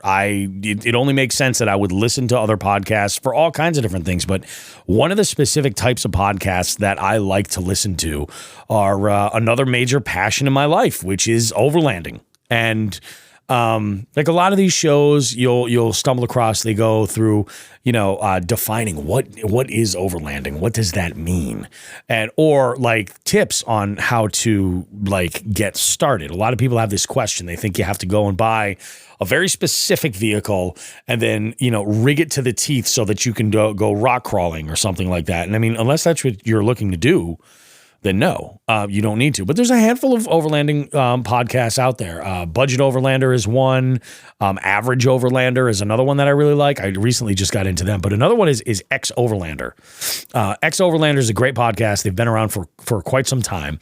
A lot of episodes, so I've been diving into it. And there was something that was said in this one episode, and I believe this was an episode where it was like listener mail, where they were taking messages from listeners and just answering questions and giving advice and all kinds of stuff like that. And there's a lot of things that are about builds and different rigs. Like, I'm using, this is my vehicle platform. I'm in a Tundra or a Tacoma. I'm in a Jeep. I'm in a Gladiator, or, I'm using a Bronco or a 4Runner or whatever it is. What should I do for this? What's the most important mod? What's the most important thing that I should do? And then, ironically, the same day that I heard this, I had a conversation with JC Swag Fishing, the one and only Jordan Capone, one of the first guests, not from my own circle of friends, to ever be on this show. He's been on a couple of times. Jordan is from, he's in North Carolina now. He's up in the mountains. New baby. So congrats to Jordan and Ashley. But he had put up a post asking boat or kayak. And then that led to a conversation where he and I kind of went and we were talking about some stuff. And what came up in there was I gave him some advice. And it was advice that played right into this thing that I heard from X Overland.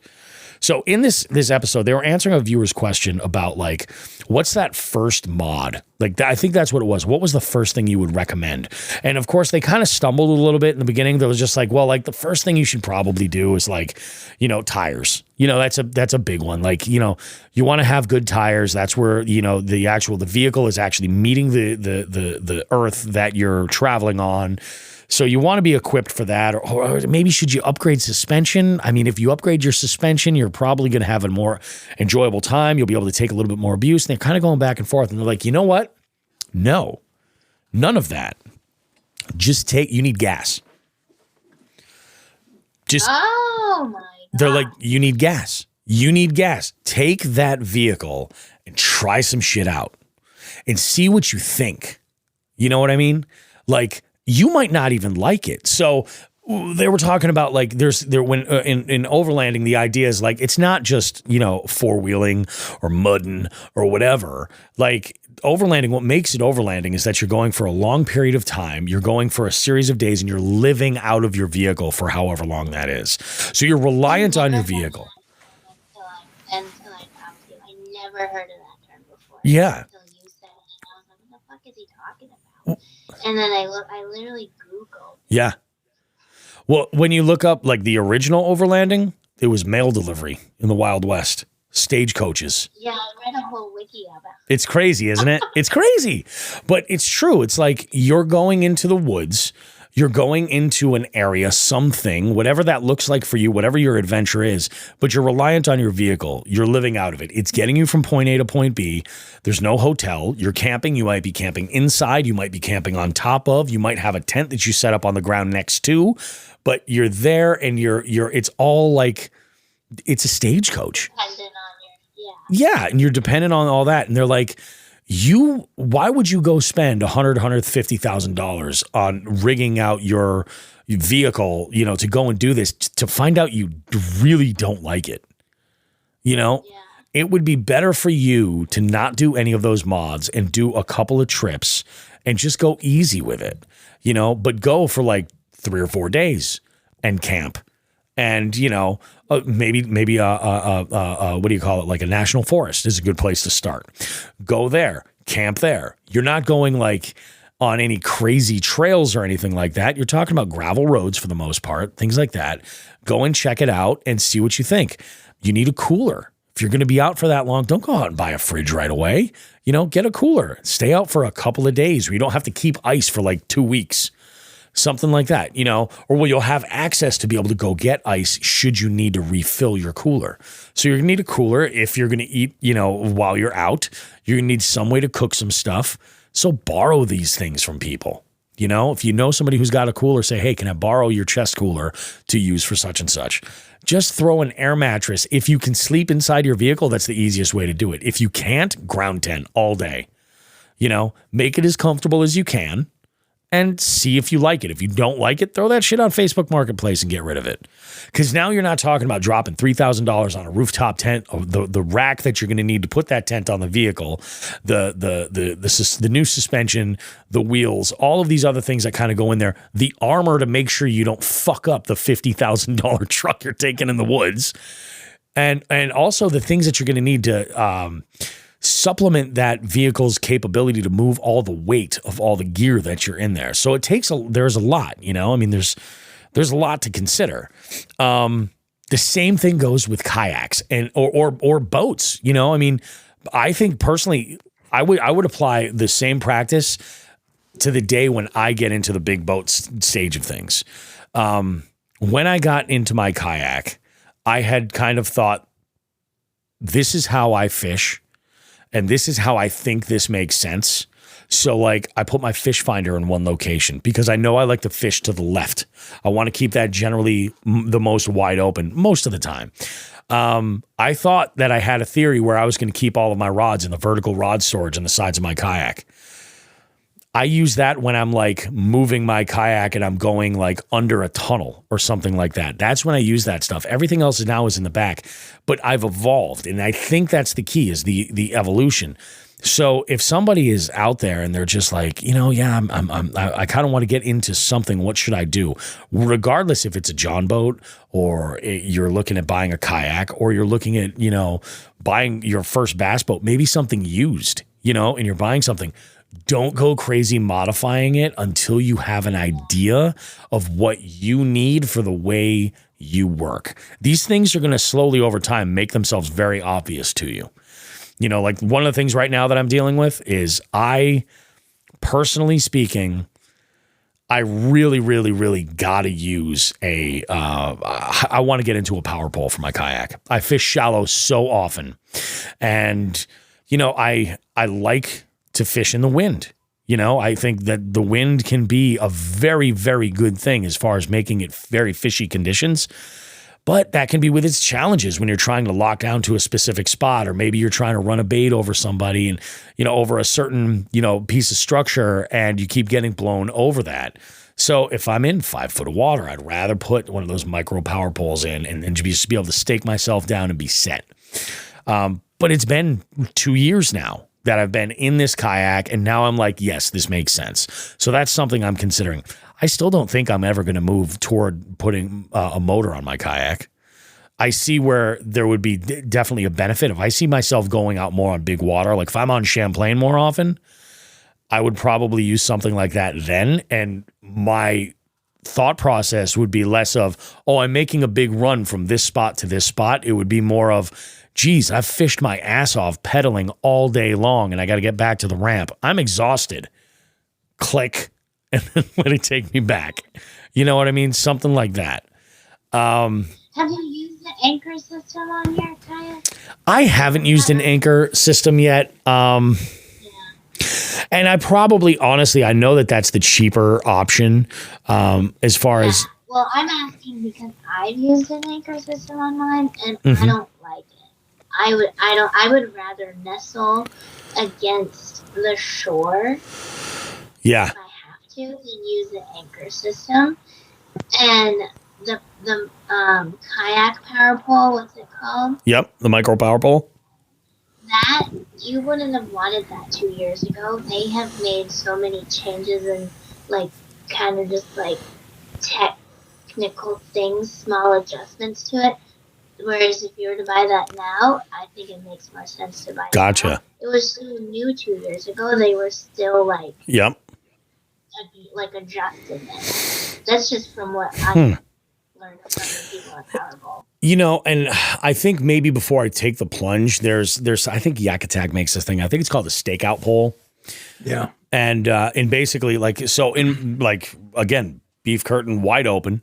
In my kayak, I don't put the scupper plugs in at all. Every single one of them is out and they're in storage because I am constantly just wanting to drain my kayak of whatever water gets in there. It's one of those things. I've never got my scupper plugs in there.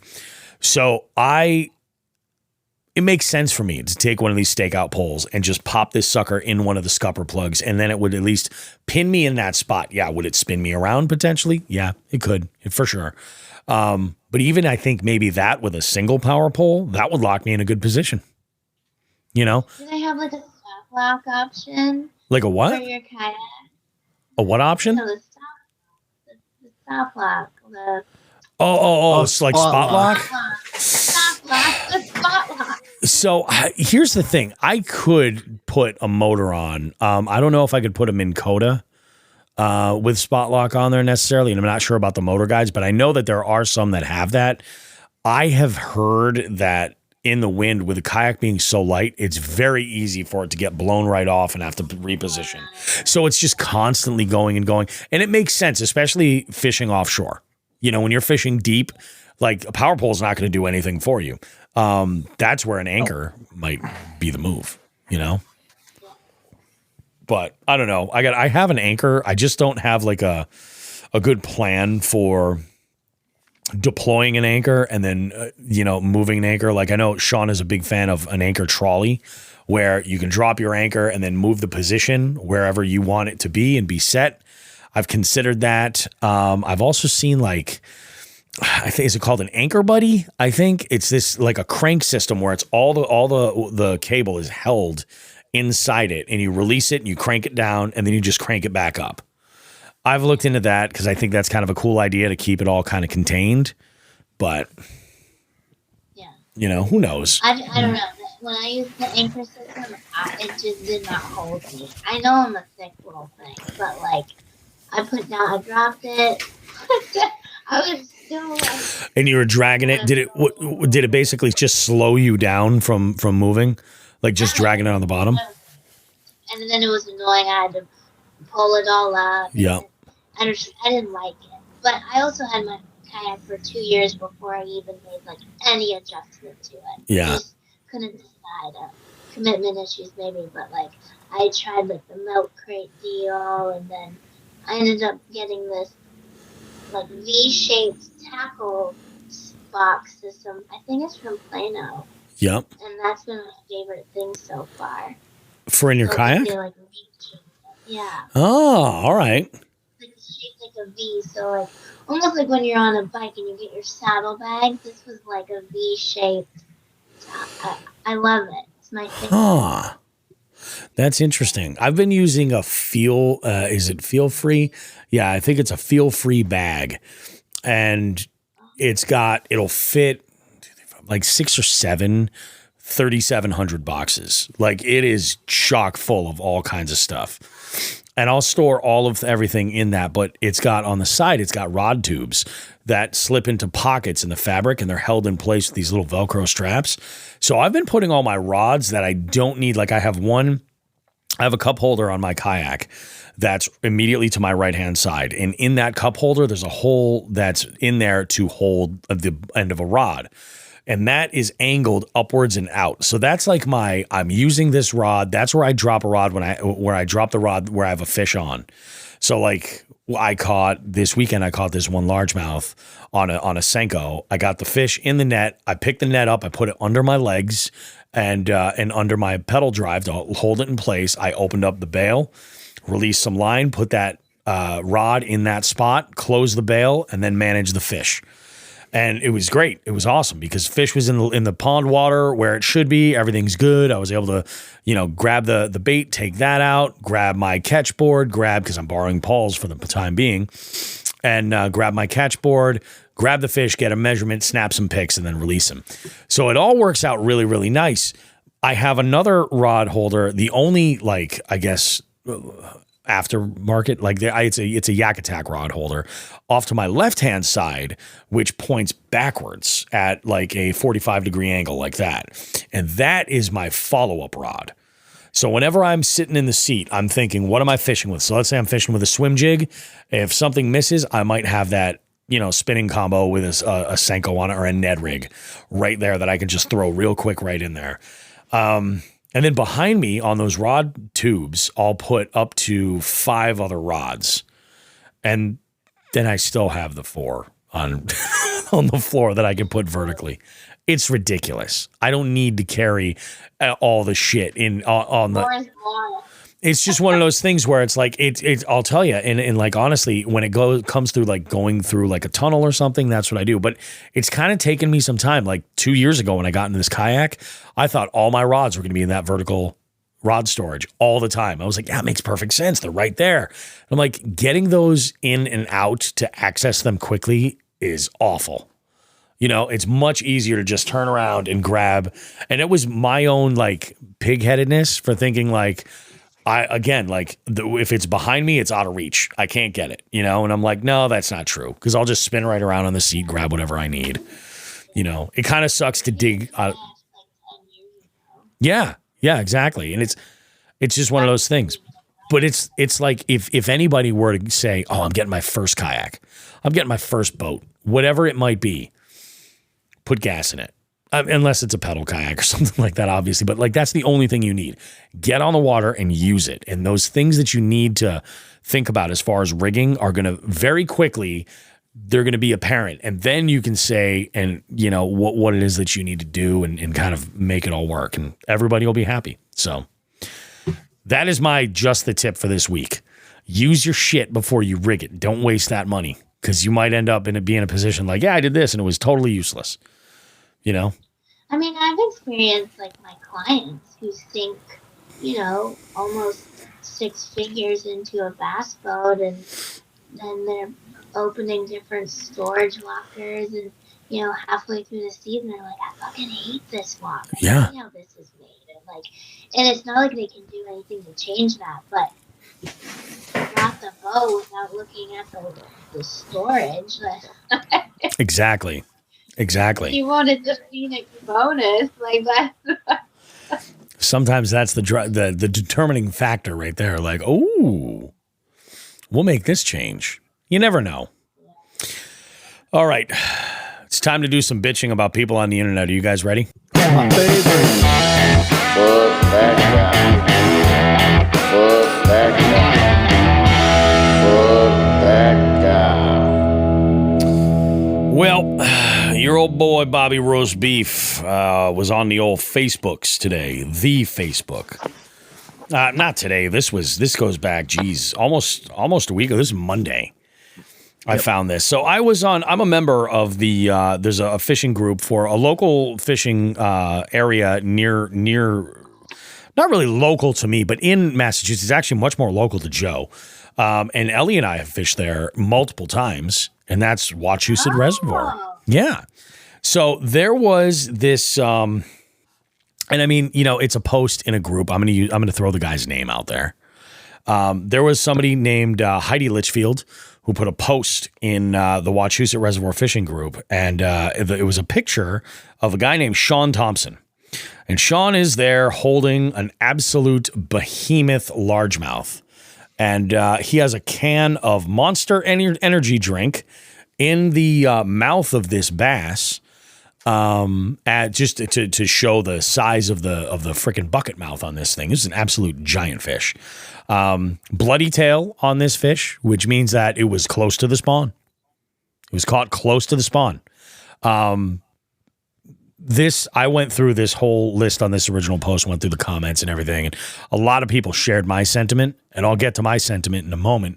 But it became very obvious when Heidi posted the fillets from this largemouth that this fish did not get a release. That in fact, this fish was, I guess, ultimately released in the toilets of wherever they ate this fish. The release was initially into the grease, and then they released this fish as a brown trout into some other porcelain dispensary. So I had said in there in the original, and actually I think I'm going to go back to this original post, because the comment that I put in there was really, I kind of liked it. I said something about, as an outdoorsman, or as people who enjoy the outdoors and take advantage. Here it is. I'm just going to chime in with this, with some tips on harvesting and proper conservation of fish. Harvesting fish is a positive thing if it's done the right way. This is all wrong, what's shown in this image. A spawning fish with a solid set of genetics is not what you should be keeping. Keep the smaller fish in that 13 to 15 inch range, especially if the fish population is stunted. Getting those cookie cutter size fish will allow the giants to thrive and keep the good genes out there for future generations. Now, most people shared my sentiments on that, and I take my opinions on that based on aquatic biologists that are in pond management, for lack of a better word, professionals and experts that know what they're talking about regarding this. I build my opinion and everything. Plus, you factor in all of the additional, I don't want to say rhetoric, but everything else that has been kind of instilled in me from the outdoorsmen generations older than I am that I've learned from. Like, you keep the smaller fish. You also hear that smaller fish taste better, smaller fish carry less mercury and less toxins. It's just a better move all the way around for everybody, for everything. So I shared this post from the Wachusett Reservoir Group on the Jigs and Bigs page, because we have a good amount of followers over on our Facebook page, and I just wanted to share a little bit of insight here. And this is what I wrote on this post. I said, I'm so ashamed of this angler, I'm so ashamed of this angler and the person that even posted this. As anglers, we have a certain responsibility to better the situation for these creatures that we all love to chase. Harvesting fish is a positive thing if done the right way. I have absolutely no beef at all if you choose to eat the fish that you catch. That's your choice. This spawning fish was unfortunately breaded and fried, essentially robbing the ecosystem of some terrific genes. Keep smaller bass if you're going to keep any. I also hate to mention that these two also may want to get checked out to see if the high levels of heavy metals are taking any kind of toll on their own health. FTG 100. Now, the internet. Oh no. The internet spoke.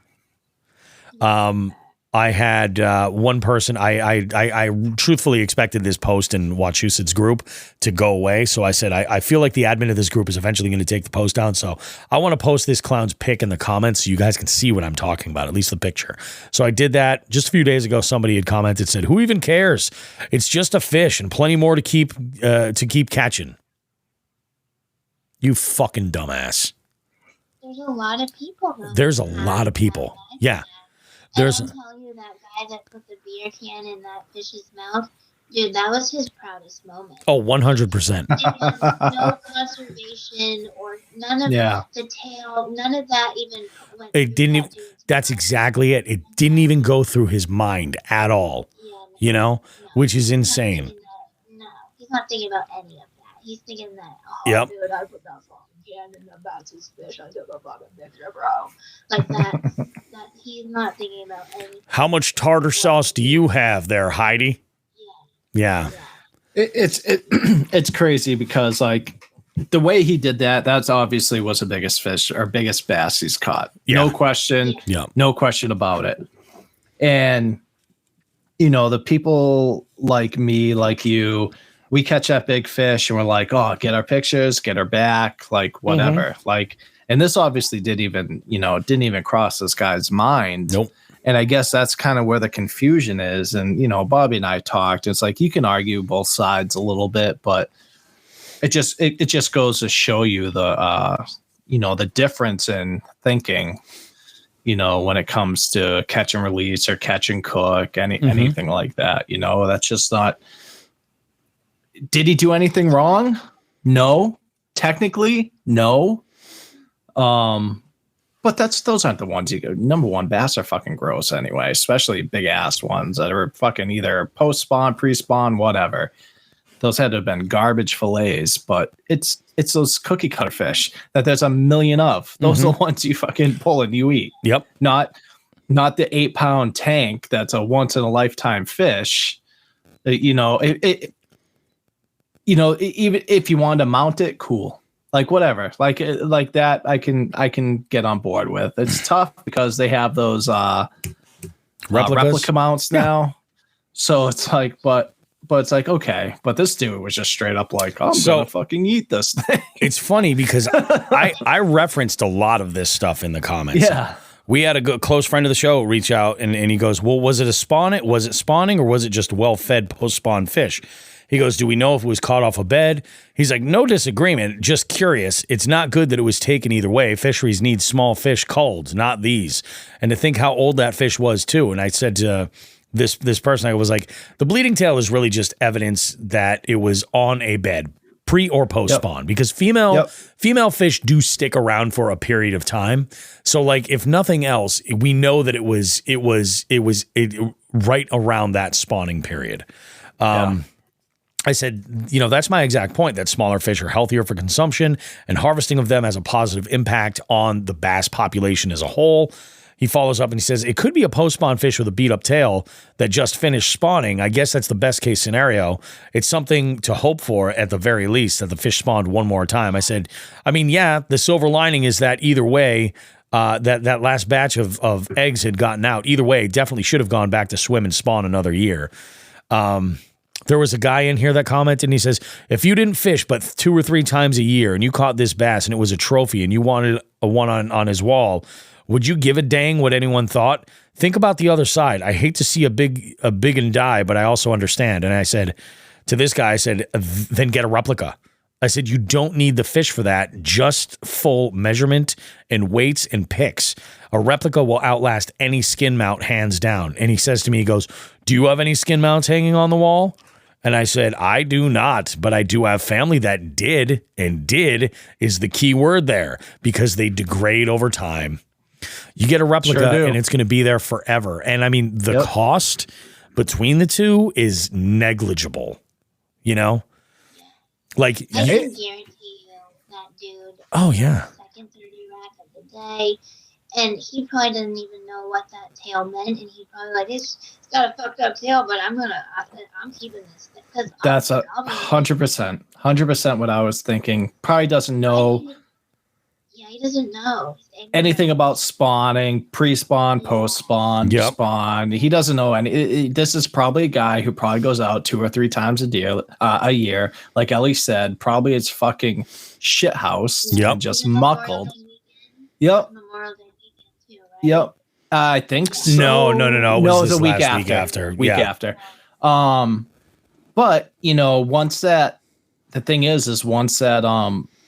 I saw read those comments, and when the original person who posted it was responding, it was very obvious that like they had no idea what people are talking about when it came to like spawning and stuff like that. Yep.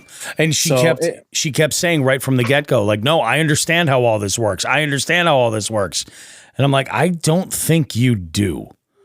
You know, I don't think you're really grasping what's going on. Spawned out, not to sound like a negative Nancy, but usually when you have a bucket mouth like that and then it just slenders down, you can tell that fish was spawned out. But look at that fucking thing. Look at it. Yeah. This is my favorite comment. This is amazing. So he says, oh, big deal. He ate a fish that he legally harvested. I'm sure that one fish just devastated the fishery. Sounds like whoever runs this page is a pansy. So I responded. And I said, Scott, this guy's name is Scott Stevens, and take a look at his Facebook profile. He is a piece of shit. Genuine piece of shit. Probably a bigger piece of shit than the guy that ate this bass, if I'm being honest. So I say to him, I go, Scott, I'm not concerned with the one guy. It's the numbers of others that simply harvest without the best interest of the future of the fishery in mind. If you actually read my caption, you would read that harvesting fish is positive for conservation, but it needs to be done the right way. Just because something, and this is a big point right here that I think is a big takeaway. I said, just because something is legal doesn't make it right in terms of conservation. Thanks for taking the high road and calling me a pansy, by the way. Really gives everyone an idea of the type of person that you are. If wanting my great-great-great-grandchildren's generation to be able to fish makes me a pansy, then I suppose that's what I am. Middle finger emoji. And then we had somebody back me up. Exactly. A freaking men from Chelsea Miller. But, yeah, just... That's a tough one, man. There's just people that live in, like, an ignorance and just have no idea. It's like going to people at Walmart.com. You know you're going to see some wild shit. And then there's just some people that truly do not know and don't care to know. Yeah. So it's hard. I love how, people say things like ignorance of the law isn't an excuse or something like that. You know what I mean? And I think that, in this situation, maybe it's the fact that people do look at the way things are legal and they're like, I can harvest this fish. That's fine. But I think that it's just getting rid of that. You got to understand that the reason why people get what those other folks will say, all worked up about a couple of large fish leaving this is that there's not just one or two people doing this. It happens all the time. You see these idiots out there with the white buckets, just filling up their buckets with whatever they catch, knowing that they're destined for the table. And you know what? If you had to survive like that, fantastic. But I know the waters where I live are tremendously polluted. And I'm not looking to survive off of that food source to feed my family when there are infinitely better decisions I could make, even right in my community. You know what I mean? It's just one of those things where you're making a really dumb excuse for just being generally a fucking glutton, like just a piece of shit. You know what I mean? A lot of these guys that are out there, they ignore things like creel limits. And, you know, again, like there's no limits for bass in Massachusetts that I'm aware of, right? I don't think so. I think I think there is. Oh, really? I think there is. I'll have to look it up, but it's like something stupid where there might as well not even be one. So I had a conversation later that night with Ramon from Ramon Outdoors, and he, you know, I like Ramon a lot. He's an intelligent guy. You can have a good conversation. And he was kind of playing devil's advocate, saying, well, what about the theory of if you take that big fish out of there and now you've got all of this bait that isn't being eaten by that big fish. Now those other smaller fish have a chance to get larger. To which I say that doesn't make sense based on what I have received for information from experts. It doesn't make sense because you remove a big fish, but again, that body of water can only sustain so much life. And if you have a stunted population, all of those fish are going to continue to stay stunted. They might change in size from like 11 inches. Now they're going to be 14 inches maybe, you know, over time. I think people forget that there's other species of fish. That's exactly it. Yep. That figures into that total number. Yeah, that's exactly it. Because like people forget bluegill spawn constantly. Like they spawn over and over and over again. That's what makes them such good forage for bass because they're always renewing. But, you know, you take out a major predator and now you've got more bait fish that are able to potentially survive, you know? So that may have a negative impact. And I think that, you know, so we had a really good conversation. He threw out some numbers and some information that came from like, I think 2008 North Carolina regarding creel limits and minimums. But even there's like big question marks. It's like the minimum, I forget, I could look it up, but essentially it's like the minimum is like 14 inches and up is what's legal to take in North Carolina. And but a couple can be under 14 inches, or like it was written something like that. Like they could be a little bit under the limit too. So it's like, what the fuck good is that limit? There's no hard line. There's no baseline. And then the total number you could take in a day was like 5. But again, it said 5 of them, 14 inches plus. But if a couple of them are under 14 inches, nobody gives a shit about that. You know, it was just odd. I was like, that's crazy. Plus, like, 2008 laws. I mean, things may have changed, you know what I mean, in that amount of time. So yeah, fuck that guy that didn't, you know, fucking do the right thing and release that fish and, you know, catch 3 smaller ones and take home. Cause I would have gotten behind that. The creel limit's 5. The creel limit is 5.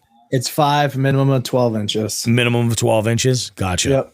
If that dude had that picture of that fish without a spawning tail and without a beer can in its mouth, and then he just took a picture like going home to fry up this baby, does your opinion adjust or is it still the same? It's the same.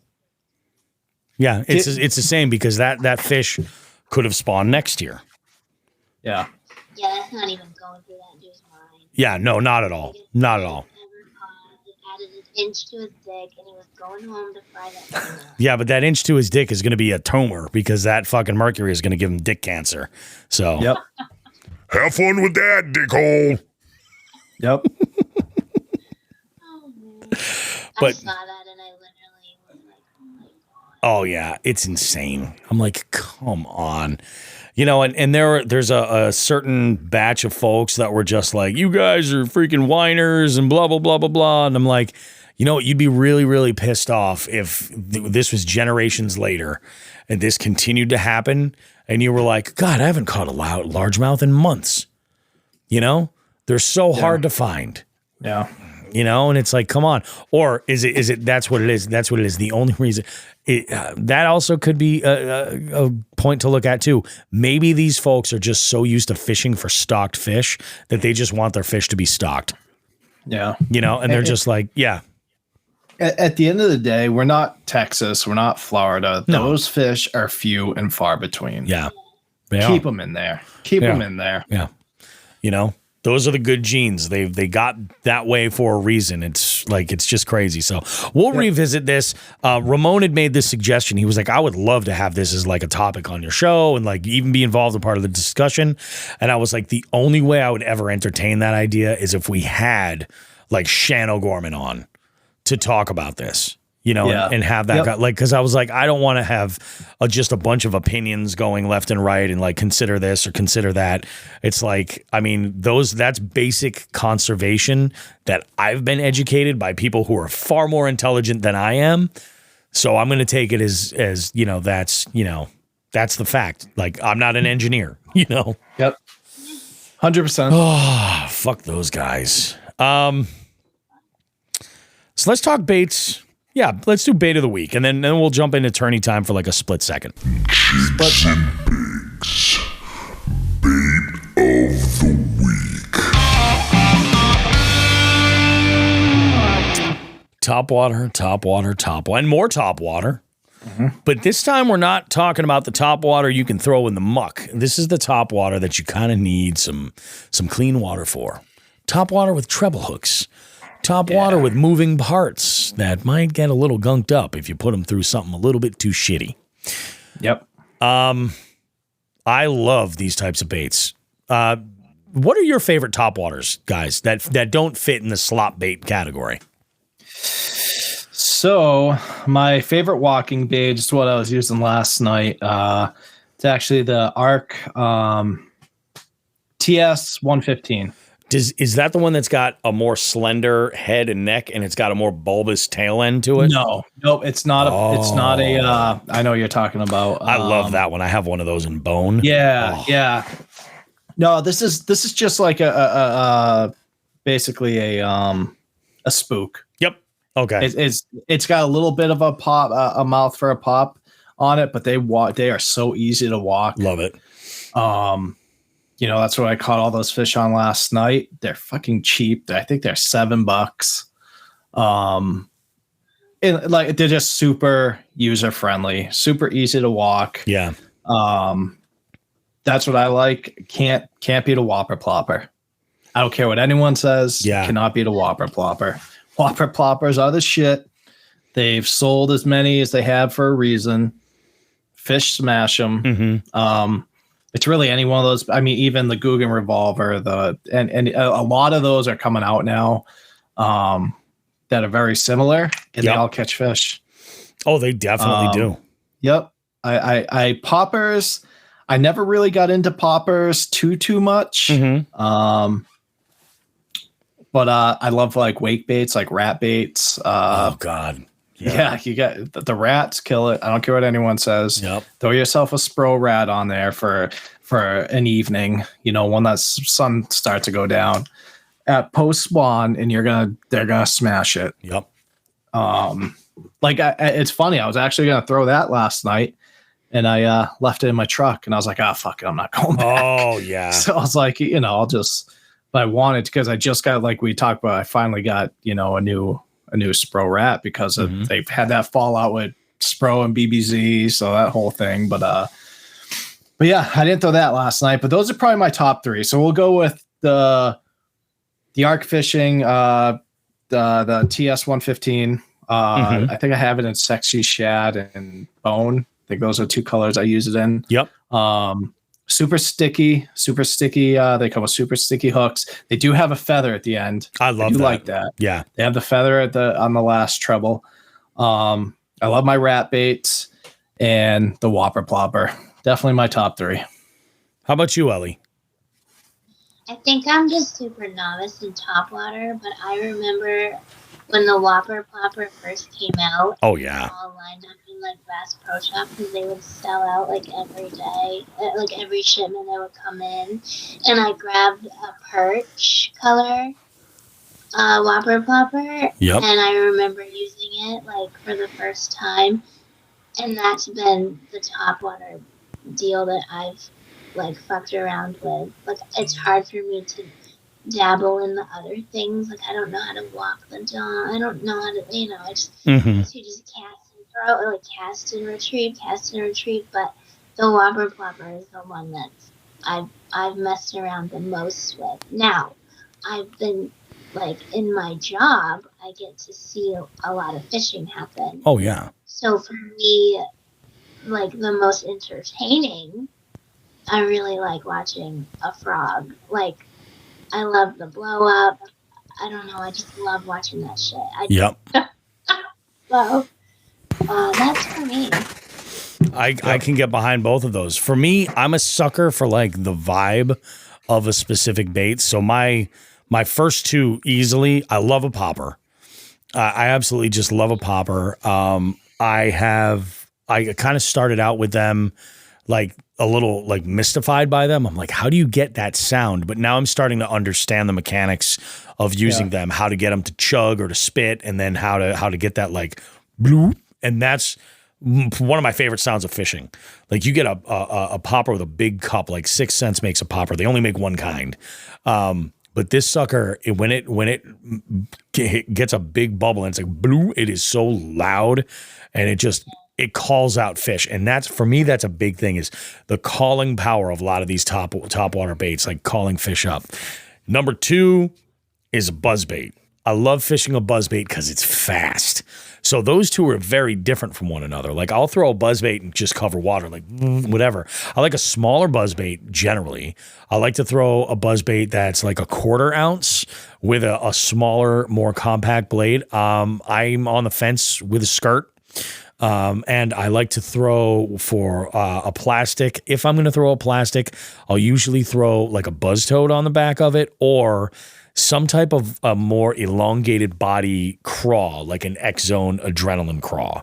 Something like that on the back will be like, I've got this one purple buzzbait that has caught me more buzzbait fish than any other one that I've had.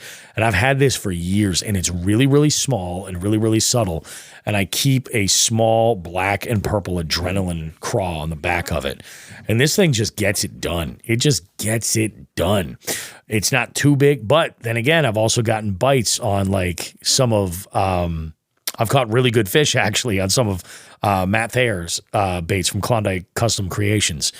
His baits, his buzz baits, like with like the quad, like those giant blades with 4 blades on them that just like, like you talk about churning it up. They will call fish from forever away, and it'll get their attention. And then number 3, and I'm not even just going to stick with a rat. It's a big wake bait, a big wake bait. Like the go-to for me is going to be the BBZ 50. Because it's loud and it just makes a huge amount of noise.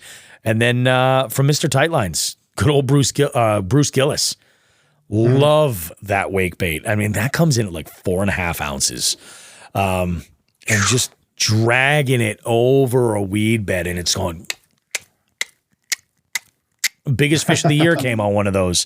19.5 inches. It was just like boom. I was beautiful. So for me, that's a big one. And I like to, for these baits, I like to follow either very specific weeds, like shallow weeds that don't hit like any more than like maybe 6 inches under the surface. Like I like there to be a little bit of water in between there, so I'm not like constantly having to clean shit up. Otherwise, then I'll throw something like a slop bait. If it's that close, when there's that much shit on there. So I like there to be a little bit of space between the tops of the weeds generally, or I'll try to follow it along the weed edges, just outside, because those louder baits like the big wakes or the buzz bait will call some fish and get them to come out and actually hit it. So I like to fool around a little bit like that. The different one that sticks out to me is the popper, because I can throw that one, and I treat it more of like a really subtle kind of bait. Like it's loud, it makes noise, but you pop it and it just sits there. Mm-hmm. And then it's like a jerk bait for the surface that's not a floating jerk bait. You know what I mean? And I just love it. It's like I've caught so many different species. I love it. I know I have for topwater gear, I know that I'm throwing like. So I have 2 rods that I really generally throw topwater for. One's my frog rod. It's a 7.7 heavy. with a fast reel on it with heavy braid. And I'll throw, a buzzbait on that too. I'll throw a smaller wake bait, and I won't throw a Bruce Gillis on that because I'll throw Bruce Gillis. I've got a 711 extra heavy I also throw that with a really fast reel, but I like to be able to articulate a little bit more, so that's why I like to use a fast reel. And that's got 20-pound mono on it. On my other rod that I use for topwater, it's my jerkbait rod, which is probably a little too fast for being a 610 to be truly effective. But I will say this, that with a popper, it's great. Because just a little bit of motion or agitation when I'm, working that bait gets it to do so much. So it's pretty nice. I should probably get something with a more moderate tip, though. There's some pretty pricey. Oh, yeah. Have you seen the prices on some of these, like custom or like just like topwater baits that are out? I just saw them that people literally were like waiting in freaking line for it. It was like $250. Yeah. I don't even know what it was. I was just like, what? Was it super recently, or was it like earlier this year, a little earlier this year? Oh yeah, the past month. Like, Oh, really? Okay. I know. Well, that's like the PB rat. Hold on, looking what the PB rats are going for right now. They're up there. The 2 pieces going for 130 to 150. The 3 pieces going for 150. Yeah. Yeah, it's insane. I think that with a lot of those baits, I'm going to be perfect. Like, I understand some people go crazy with the big swim baits and stuff, and they'll spend a lot of money on it. I'm just not there where I've got the confidence in throwing, anything subsurface of that size. Really, for the most part, I'm throwing big wakes, and what gives me a little bit more confidence is that this thing floats. I will get it back. So I feel better about it. Like, that Bruce Gillis is not a cheap bait. Like, it is $175, I think. Yeah. But it's worth every penny, FYI. Just get one. I think it is. But it does take, the issue is getting into a bait like that, it does take a little bit more like specialized gear. I think if you're looking to get into wake baits, get yourself like a smaller rat, like a size 30. And throw it on, throw it on a heavy rod, and try that, because they'll get crunched. ND Yak Angler on Instagram, or on YouTube rather, it does a lot of fishing for river smallmouth with whopper ploppers, and he'll fish rats and other like interesting like creature baits, even crawlers. He did a bird recently. The bird, I just watched that one the other day. Yeah, and catching monster pike and muskie on it. Huge pike and muskie on this like funky ornate bird crawler that's just like chug chug chug chug chug through the water. And just to tie it all in, just throw there, I say it all the time, ND Yak Angler is the Bob Ross of fishing. 100%. We're just gonna throw this little craw Ned out there, and we'll see. I mean, it's so relaxing. I should make a mix of videos just to sleep.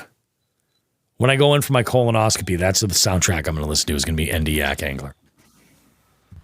I'm gonna tie on this little whopper plopper and do a little plopping on my own, if you know what I'm saying. I'm sorry. You should just record some ASMR of like topwater sounds. Oh. I've been into the ASMR of like campfire sounds with like frogs in the background and stuff like that. I'm like, yeah, that's kind of like the soundtrack when I go to sleep for the night. I just figured out what ASMR is like 2 weeks ago. Really? Because it came up on my TikTok. Yeah, it's on mine. Mine is literally flooded, but it's people like breathing like deep into it, and then like tapping. Have you guys seen? What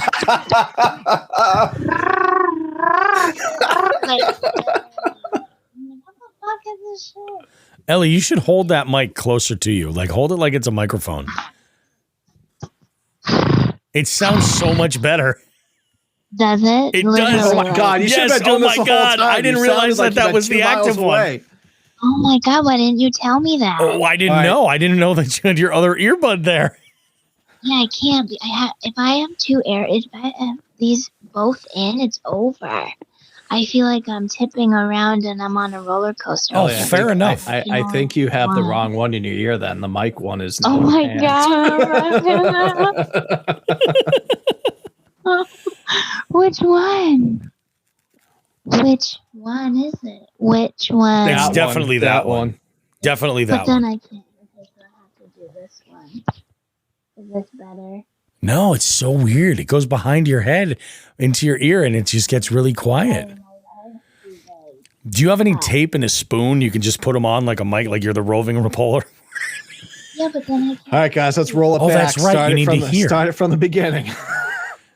Okay, this is what I'm gonna do. Let's just restart this whole podcast. Jigheads, you're gonna get it too far. Okay. I'm so sorry. We're like, holy shit, she sounds so much better. Wow, why didn't you tell me I sounded like I was in a dick tunnel? Well, I was just gonna fix it in It was post. worse than that. Yeah, it was way worse than Dick Tunnel. Oh no. Sorry. Life scope superior, dick tunnel inferior. Oh shit. Oh goodness. All right, I'll just hold this like this. I am really hoping to I have an interesting, like when I go out, like I said, when Paul and I go out first thing in the morning, first thing I throw is Topwater, generally because the conditions would be the best for it there. Am I doing something wrong? Like, should I just start throwing the stuff that I normally am getting bit on? Or what? I don't really feel like that morning bite for Topwater is necessarily fantastic all the time. It's just like, if it's good, I just don't know how to tell when it's a good time for a Topwater bite. So I will tell you this from last night, Bobby. We had it was mostly cloudy last night, right? Yep. And when we're working those Topwaters, if that sun popped out for 5 minutes, shut off. Oh, all right. It shut off, and then, or if we're in the shade, it turned back on. Yep. And that's not always the case, but I mean, they say, like, I don't know, but yeah. So for us last night, it like for that like 10 minutes overall that the sun popped out, Yeah. shut off immediately, Huh. and then came right back on once that cloud cover, or if we kept throwing into the shade. That's nuts. That is nuts. Yeah, I've seen a lot, like, and I know that, when you're fishing Topwater, if you're fishing real shallow, like, it's negligible. The going subsurface or Topwater. I mean, if it's shallow enough, they're gonna hit it. And I think most of my big bites on any form of Topwater have generally been relatively shallow. The difference, the ones that I know that were in a little bit deeper water, like maybe 6 foot or so, were like when I've been fishing a popper around weeds. Yeah. Something like that. That's a little bit different. Or a big wake bait will call them up from deep and they'll hit that. That's a fun bite. That's a really, really fun bite. Yeah. I've hit some pretty shallow with it, but for the most part, like, when I'm throwing it, I'm trying to get it out across the weeds. So I'll just kind of like just bring it right over the middle and try and get coverage. Really like fan casting, but yeah, I don't know. Did we even dive into this? I don't know. I'm kind of a mess tonight, guys. We dove into it pretty good. We dove into it all right. We covered it. Yeah. It's covered, guys. Covered it. It's covered. Yep. It's going to be a real quick turning time.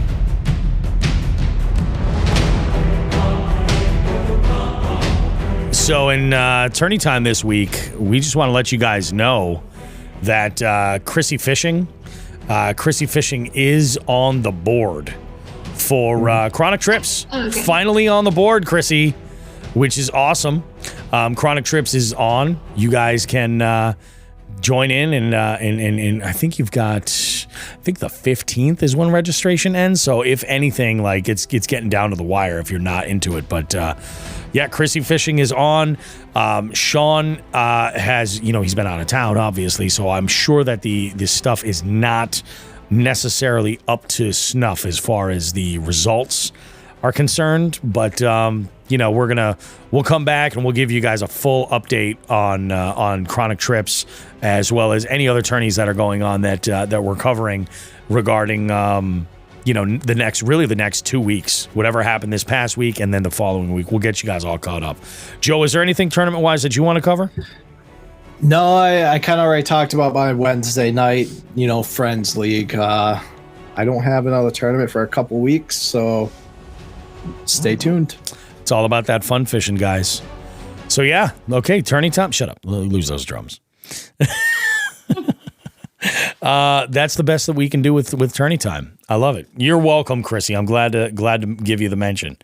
I think that for segment number 2 is pretty dang good. And I'm going to tell you guys that what we're going to come back with in segment 3, it sounds like I may have 2 guests tomorrow to talk with about, specifically we're going to talk about like extending your adventures and doing that. And some of that comes into that whole overlanding conversation that kind of came from Just the Tip.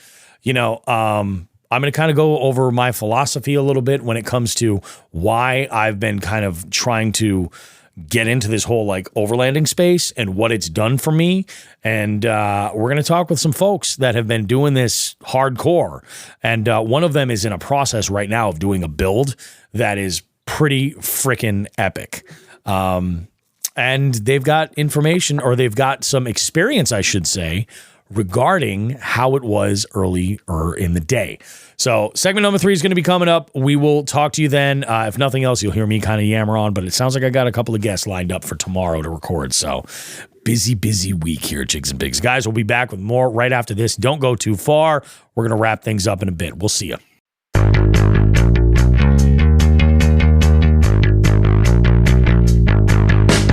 Jigs and Bigs is your favorite fishing podcast, right? Why not show the world how much you love the show while directly supporting us? We have men's and ladies' shirts, hoodies, and a variety of hats. We even have a waterproof outdoor Bluetooth speaker so you can listen to your favorite podcast while out on the water if you like. Check out jigsandbigs.com/shop to visit the store and gear yourself up. If you really can't get enough of this show, consider becoming a jighead and joining our Patreon. It's a subscription that gives you exclusive access to recording sessions that allow you to engage with us as we record the show. We also have some exclusive content there just for our jigheads and even have some special promo codes. Space is limited, so join now at jigsandbigs.com. Finally, if you're local to our area in Western Massachusetts, consider checking out the Western Mass Fishing Report, posted weekly at northeastwildwoman.com. We have amazing contributors providing great content and info for local conditions and what's been going on and working recently. Jigs and Bigs, so much more than just 2 lightly roasted hippies trapped in the 90s arguing on the internet about fishing.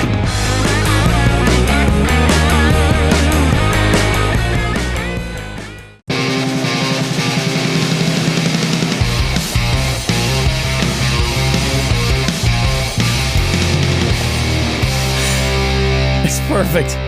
Becca comes in air drumming to the intro. I love it, guys. Welcome back to the third and this is probably the most all over the place segment of this entire show that you're going to hear. I got 2 amazing guests with me, 2 of my favorite New Englanders. I got Todd Grubb and I got Becca Yaseen with me. Guys, how's things? Dude, what's up, killing Bobby? it. Good. Todd and I are both grinding in the shop right now, building stuff. Just 2 separate builds. That was kind of like the inspiration to what just kind of came to me. Todd's releasing a series of videos right now, building out his I would call it, dare I say, an adventure wagon. I mean, this thing is unbelievable. and this is his classic full-size van. He's doing a full rebuild on, so you get to kind of see it all from gutting it to the subfloor to building in the bed with walls so he can have a kitchen. He can also have different, like lots of storage. I mean, there's really no limits to what you can pull off with what you're building.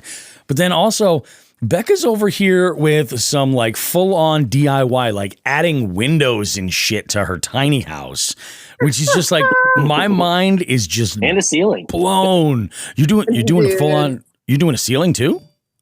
Yeah, so Todd recommended this kid to me, Peter. Mm-hmm. He's now like a really good friend of mine. He's so cool. And Peter was helping me do the ceiling. we needed a third person. So Todd came over and helped, and I put on like a ceiling, some lights. We did a bunch of wiring. And then obviously I put the window in, and we're not even close to being done yet, dude. You just wait. There's still so much I need to do. Just going to put a jacuzzi in the back. Oh, you know, why not? Why not? Dude, that's not a bad idea. Maybe sauna. Shit. Maybe we do a big send, all of us, and that's what we do. We just get a big like inflatable jacuzzi and fill it full of lake water. And like just do something wild and swim with the bass. I was thinking about popping champagne bottles, but if you want to throw a largemouth in it, we can. You know? Dude, what they're doing. See how they do with all the aeration and everything. It could be intense. Catching carp from the hot tub. That's living right there. Special guest Lil John. Becca caught a catfish out of the back of her truck. I remember that. That was in Texas, right? Oh God, yeah. Texas is cheating though. Yeah, it kind of is. It kind of is. So I had this little inspiration. I had been listening to a bunch of like overlanding podcasts, and I kind of like battled that word overlanding for a while. You know, I really did, because I'm like, I really don't feel like what I'm doing is overlanding. It doesn't make any sense. I'm not rigging my truck to the teeth I'm not going out rock crawling or anything like that. Well, yeah, that's the issue, right? Because when people think of it, they're like, you Google it and all you see is like these like 100K plus builds, like Toyota Tundras and Tacomas, like built to the brim, and like no joke, like easily 50K to 100K for these builds, and people are like, oh, never mind. Yeah, and then there's Todd and I, you know, like you don't need that at all. And I think that's what a lot of people get hung up on. But so one of the things that all of these, I mean, some of the shows I've been listening to have been Budget Overlander, X Overland, and the newest one recently I think is called Average Overlander, and they've all had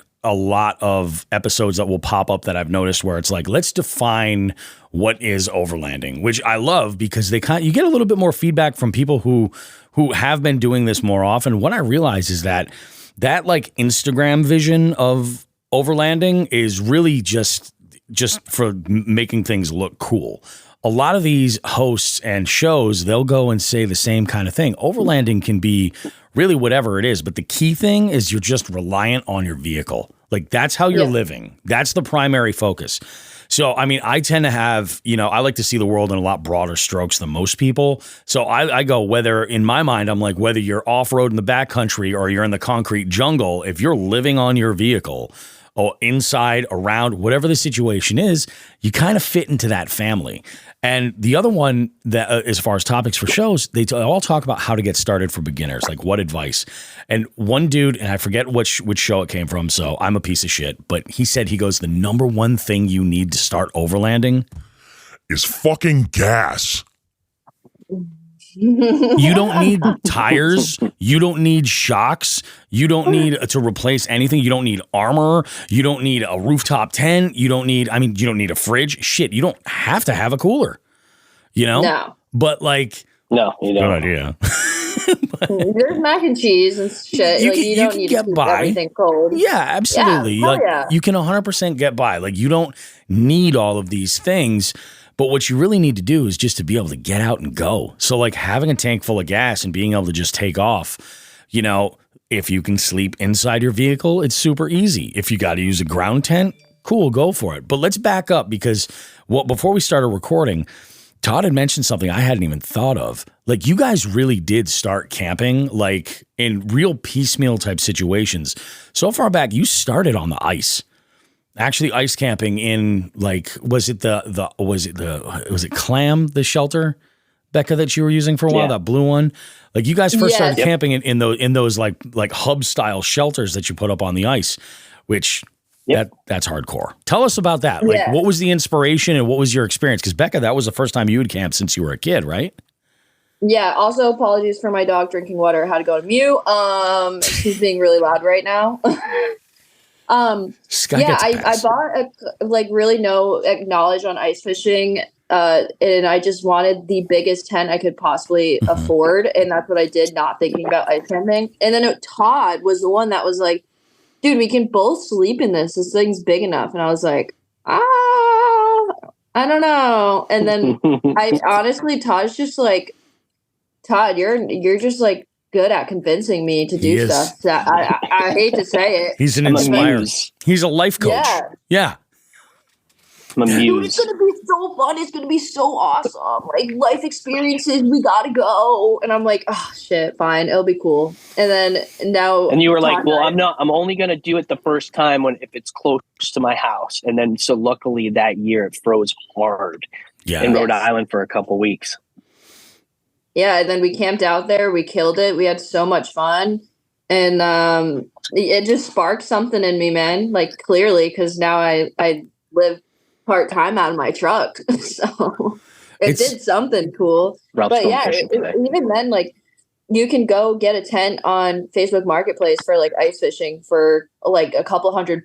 That's a huge thing. If you want to get into camping, go on Facebook Marketplace. I was looking at rooftop tents actually today on Facebook Marketplace, and besides the ones you see for like $1 to $3K, brand new, you can get one on Facebook Marketplace for like, I saw one for $300 and it looked nice. And I was like, wow, that's crazy. So it's funny because the used market, there's a lot of that. There are a lot of people that go and they'll think, oh, I want to do this. And they start building a rig, Yes. And I actually, in this episode, I made the tip. I apply the same thing to like rigging your kayak or rigging your first boat or whatever. Like you got to go and do it first. And that's one of the things that I've heard from a lot of these shows. A lot of people just say, if you can sleep in your vehicle, if you've got the room to be able to do it, the easiest thing to do is just throw an air mattress back there and grab a sleeping bag. And then there's your shelter. You're good. You can go ahead and get started with that.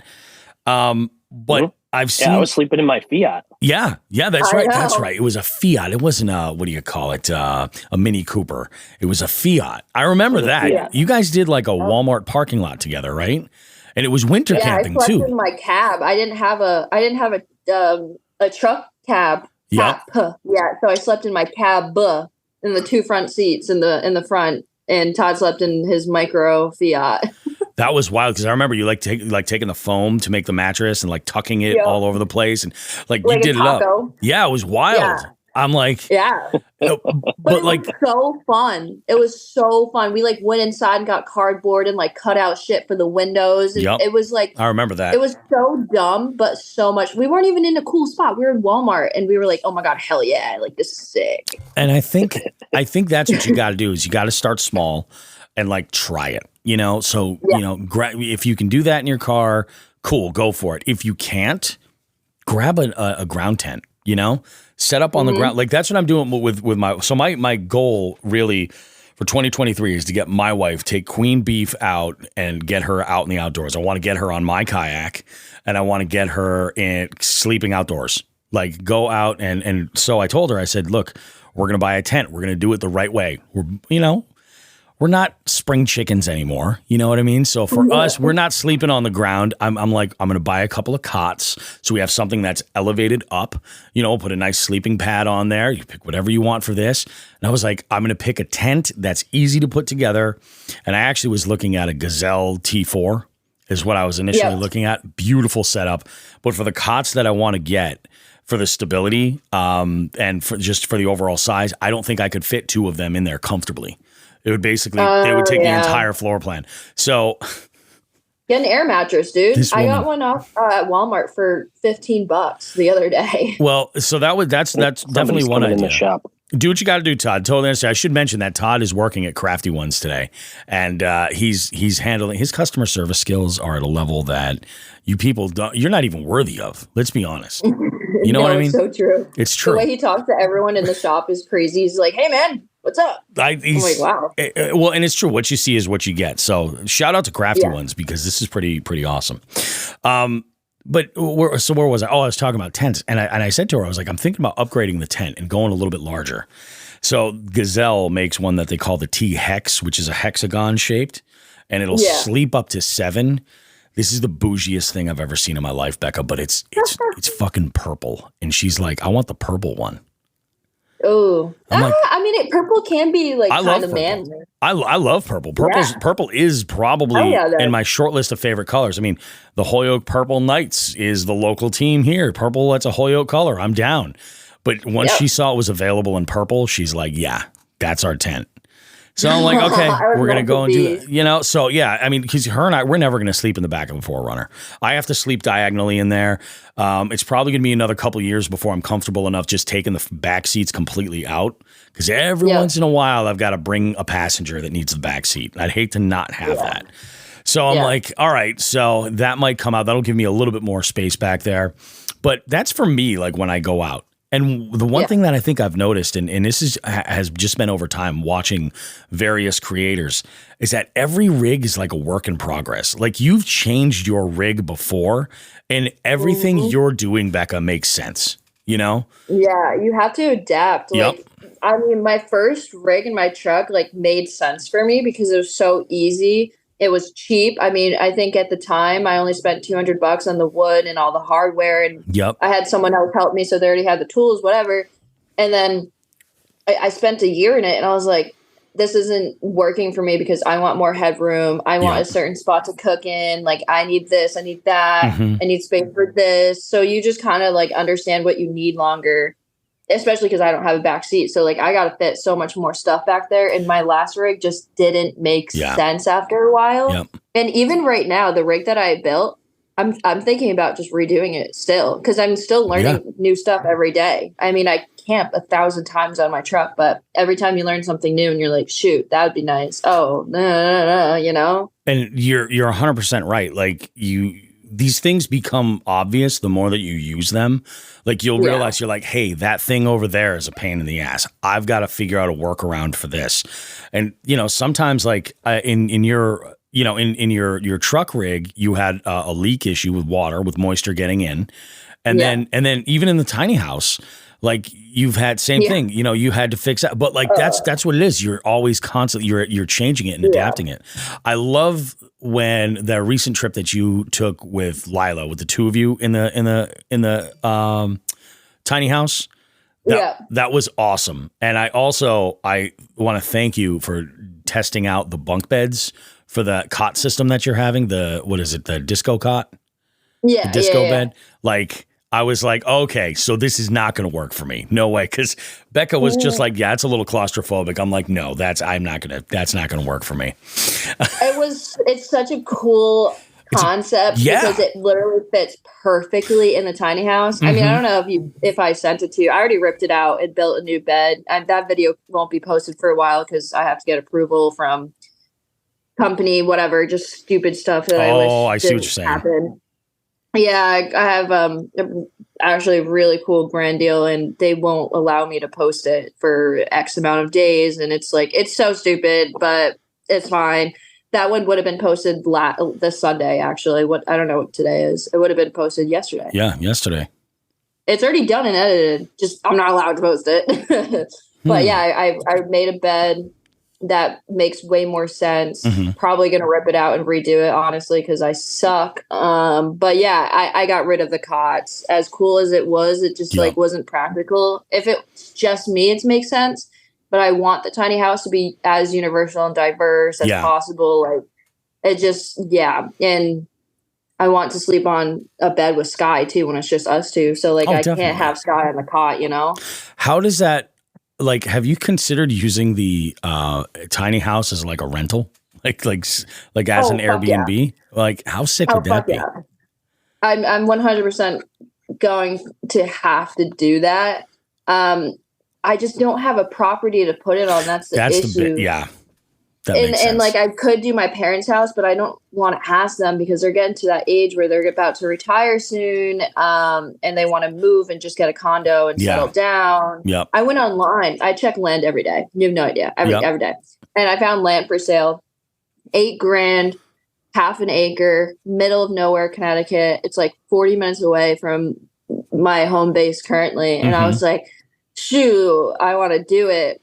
And obviously don't fucking have $8,000. And it sold in 10 minutes.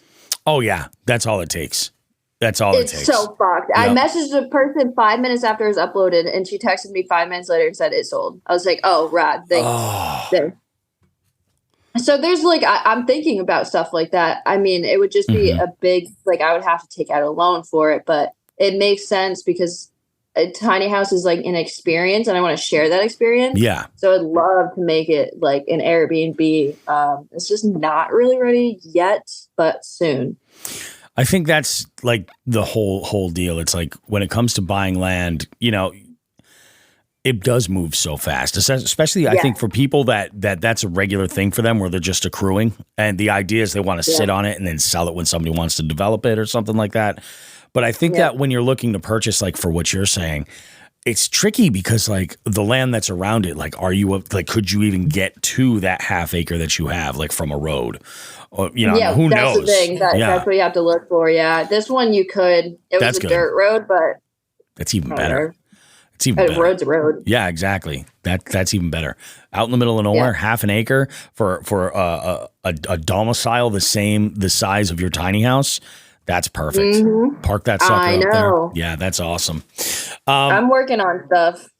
Let's get into like the short list of items that, you know I said obviously gas was a big one, but like as far as like the items that if somebody was just out to go and do this, like what are the items that you think they have to have that's just important, you know, just to go and try it, you know? Yeah, I would say you only need to have a fire to like make dinner, but a lot of people aren't going to do it in an area where you can make a fire. Build a fire. So, build a fire, whatever. So I would say I have a kit that's on Todd, suck my, basically there's this kit on Amazon and, I think it's 24 or 34, right, either or. Yep. And, it comes with like a little propane stove thingy top, and then it doesn't come with propane, but it comes with like the pot, pan, fork, knife, something to like mix the food in. Like, so you only need like $30 and you can get everything to cook in. Have a lighter. Always come prepared with like a rain jacket of some sort because Mother Nature makes no mistakes. Yep. And toilet paper. Toilet paper is huge. Yes, please. Always bring toilet paper. I've had to use socks. I've done some stuff I'm not proud of as well. Yeah. Definitely not. Me neither. There are some birch trees I've left my signature on. I wish I was lying, but yeah. Dude, that's what makes us who we are, you know, humbles us real quick. It's true.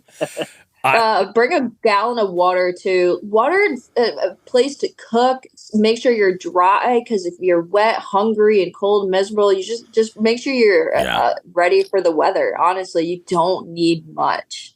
And a good sleeping bag isn't necessary. I have a $30 sleeping bag from Amazon that I use in the summertime. It's fucking great. I love it. It's $30. And I do think that when it comes to sleeping stuff, like everybody's different. Like I generally run hot. So Me too. I find that I need a little bit less of a sleeping bag.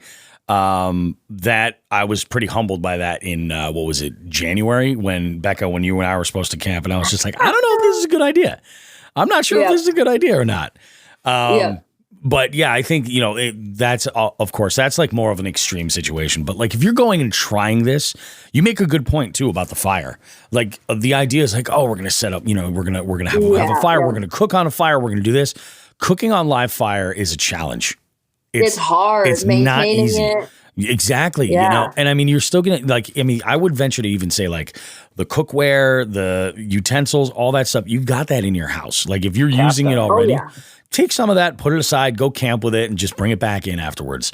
You know, the Peak Coleman. That's it. That's the name I'm thinking of. That's one you can get at Walmart. It's called Peak Coleman, PEAK, and it's like a micro little cook stop. And I think that one's $20. I own that one, and it's great. That's all you need. That's literally all you need. See, I picked up one. I think mine's from like GSI or something. And I think I got it at like Dick's Sporting Goods. I was looking actually to get like the actual original pocket rocket, but for the price, I'm like, why bother? Ridiculous. This was so much cheaper, and I love it. And really, what I use that stove for is just making coffee for the most part. You know, I generally use that because like when I camp, I bring out.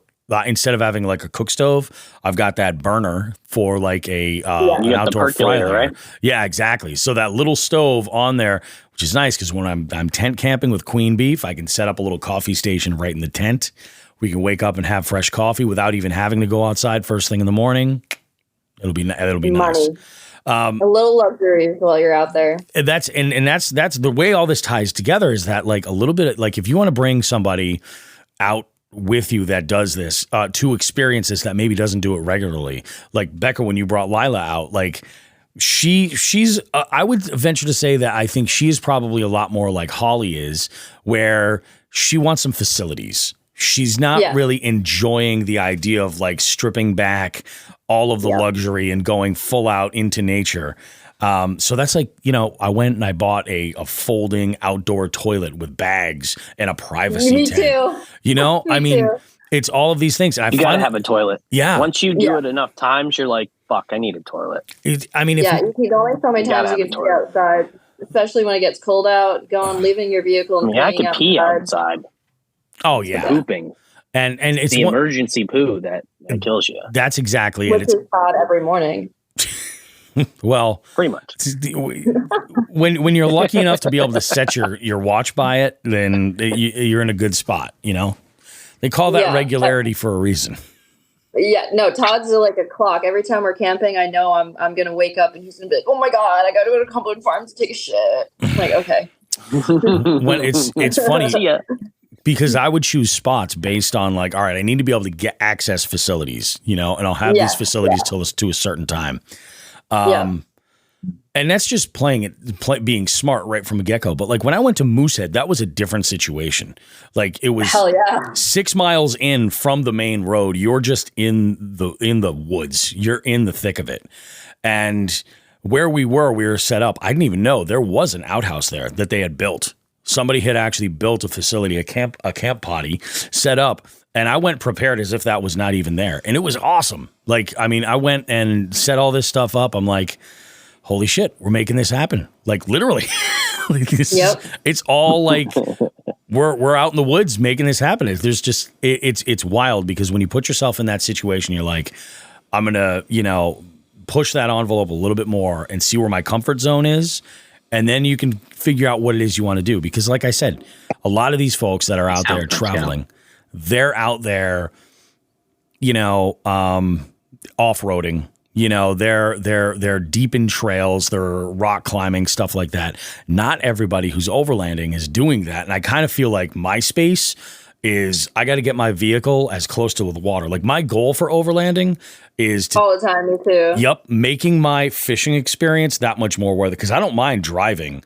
I look at this. I try to look at it where I'll drive as far as I have to go as long as I can fish for twice the amount of time that it took me to get there. But when you're out here, you go out to the Cape and you only have so much daylight to mess with at certain times of the year.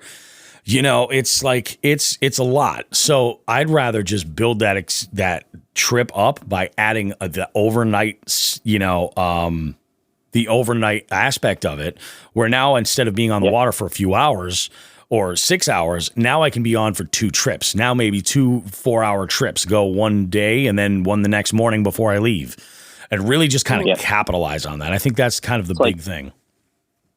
I want to be able to like set up at a carp spot for a full week. Yeah, exactly. You know what I mean? And put bait out every day and be able to just be there. Yep. Because that's the whole, like when you're carp fishing, time is everything. And now I'll be able to edit videos while I'm fishing. Yeah. Because I just got my new editing software. Oh, look at that. Nice.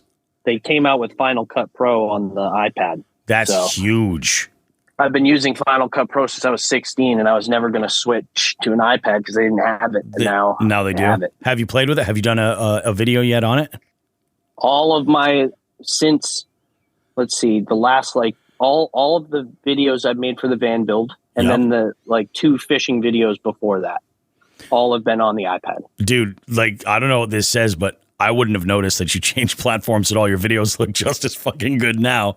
Usually there's a little bit of rough patch where you're adapting to it, but that's fucking great. Good. That's good, dude. It's weird having it touchscreen. Yeah. But and there's a couple things I can't stand.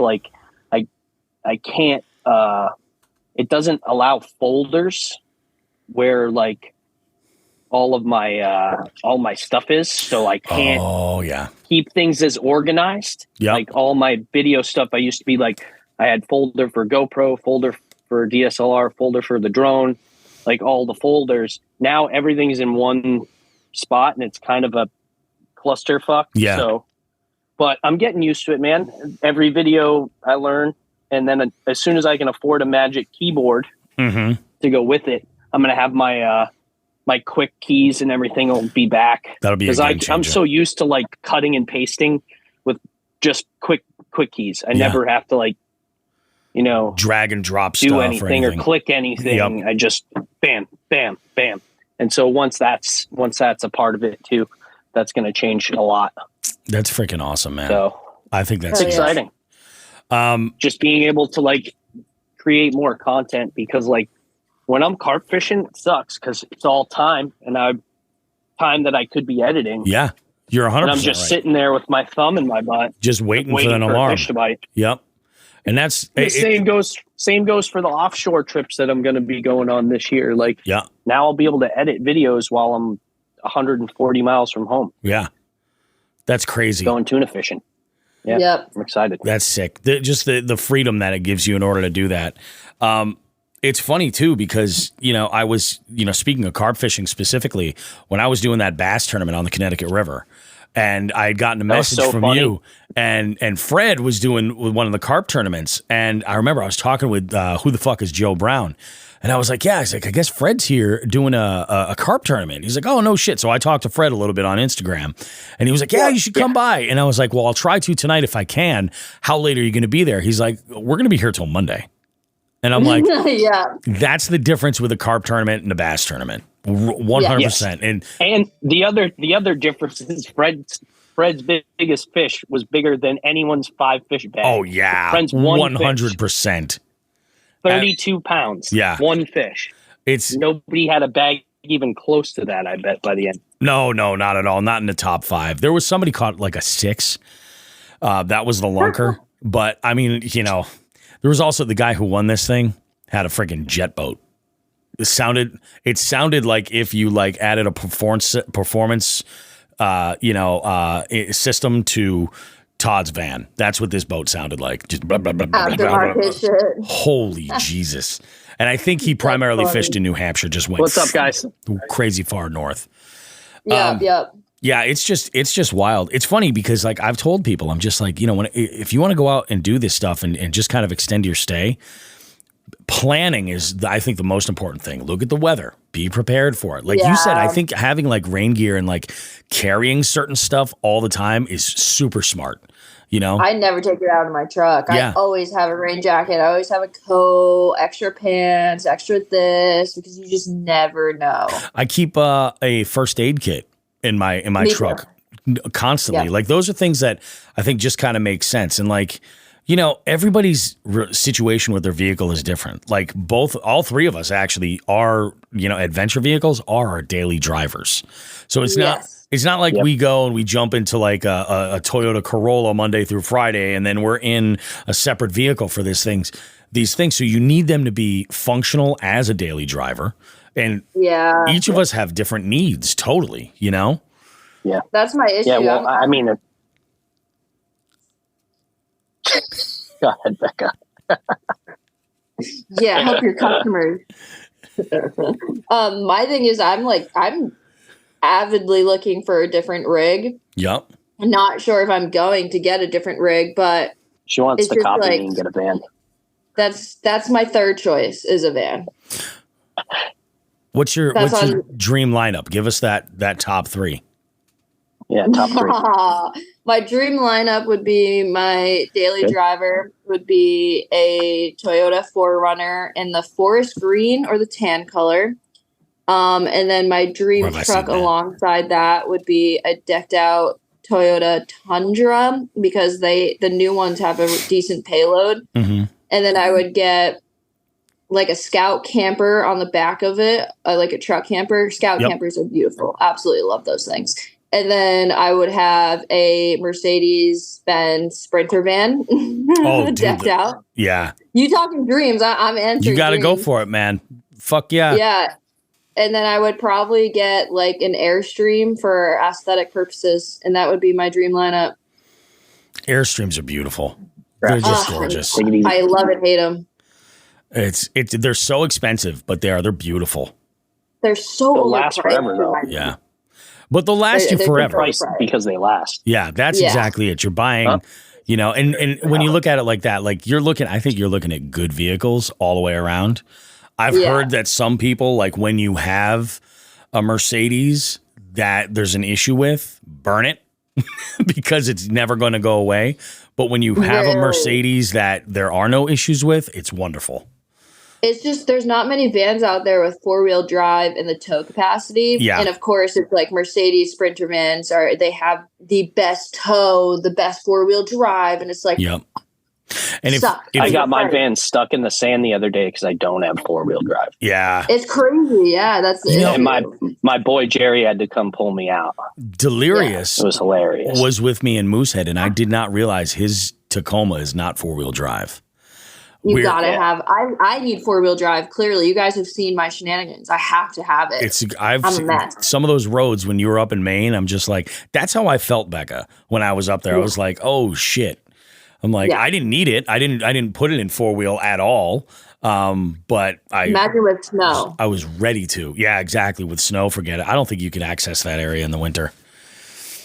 I guarantee you people do on snowmobiles. But yeah. I don't think in a ball game. That's the thing. I don't know that you could access it. I'm not saying I wouldn't try it, but to do it hauling a 12-foot trailer behind you that's what limits me the most is the trailer. You know, I don't think you guys have ever seen the trailer that I'm using. Like for locally, it's a small 5x8 utility trailer frame. There's nothing added to it because the frame has great spots to be able to put ratchet straps and everything to hold my kayak. And it's crazy light, but you can't see shit behind you when you're trying to move it around. Like it is just, and it's so light. It's got super small wheels. I have an 8-inch drop on my hitch. The smaller the trailer, the harder it is to back up. Yeah, it is. Sure. It is crazy. So when I do these long sends, what I do is I've been renting this, I think it's a 6x12. Yeah, it's a 6x12. It's way too much trailer than I need to haul kayaks, but it's got dual axle, it's got brakes, the whole deal, like everything. Oh, yeah. And I'll put my kayak in there, and we put Delirious's Old Town in twice. We did this once on the trip back and forth to Crumpton, Maryland, and then we did it up in Maine when we went from Moosehead to Prong Pond when we swapped fishing spots. And I'm so glad that I had that amount of room. So I'm actually in the process right now of rethinking my overall trailer because I want to buy another kayak for my wife and whomever else I happen to fish with, you know, for these other adventures. But I want to have a kayak that she can go and a pedal kayak so that she can keep up, and, you know, get the best experience kind of out of it. And then so I want to be able to carry 2 kayaks, but I want to be able to carry stuff that I don't want to carry inside my 4Runner, like propane tanks.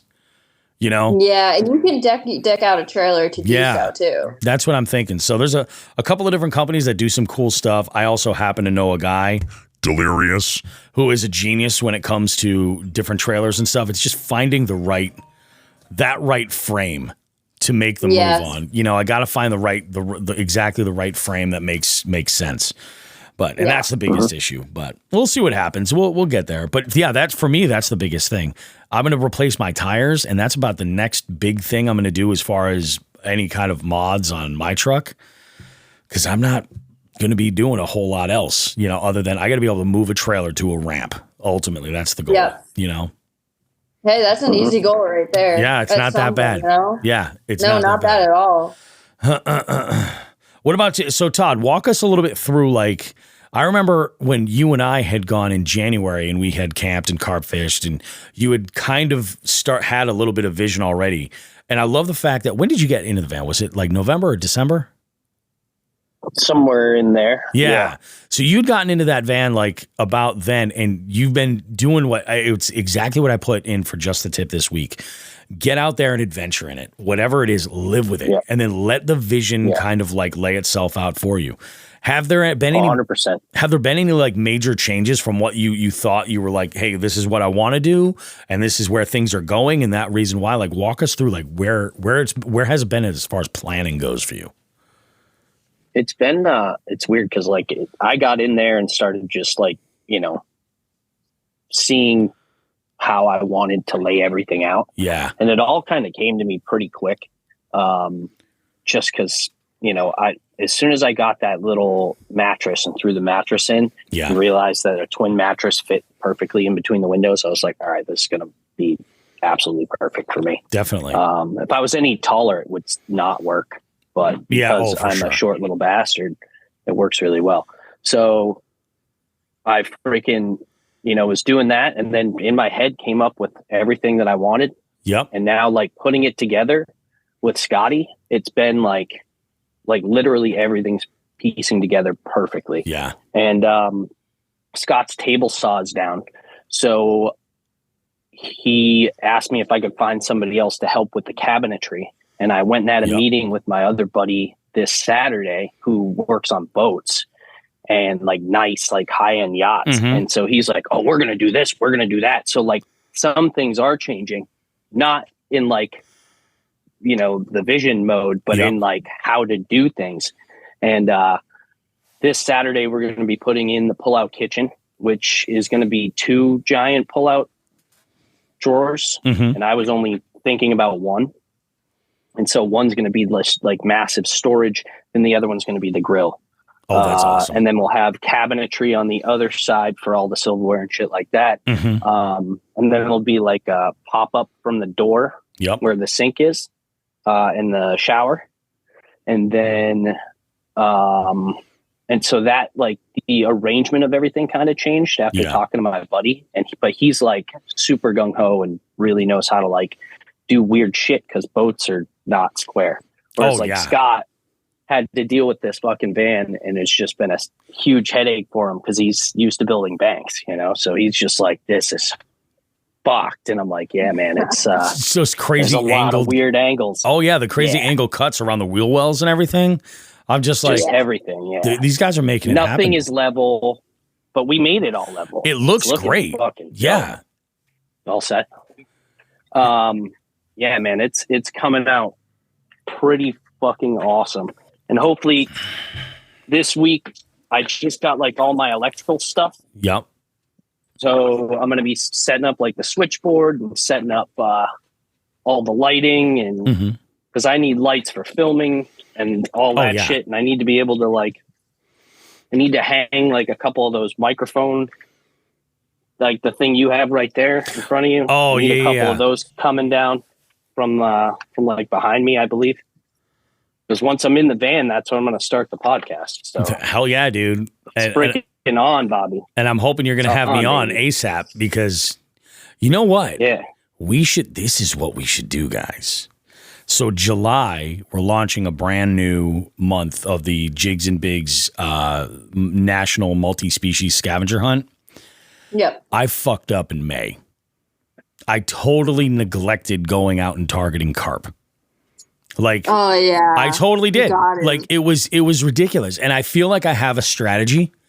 And that strategy I want to use for one specific category, obviously carp. That could be 2 points if I manage to get lunker in there. But also the NE5. Carp are big fish. If I get a few carp that are huge, Bobby. If I get a few carp that are good and long, that could help my NE5 in a huge way.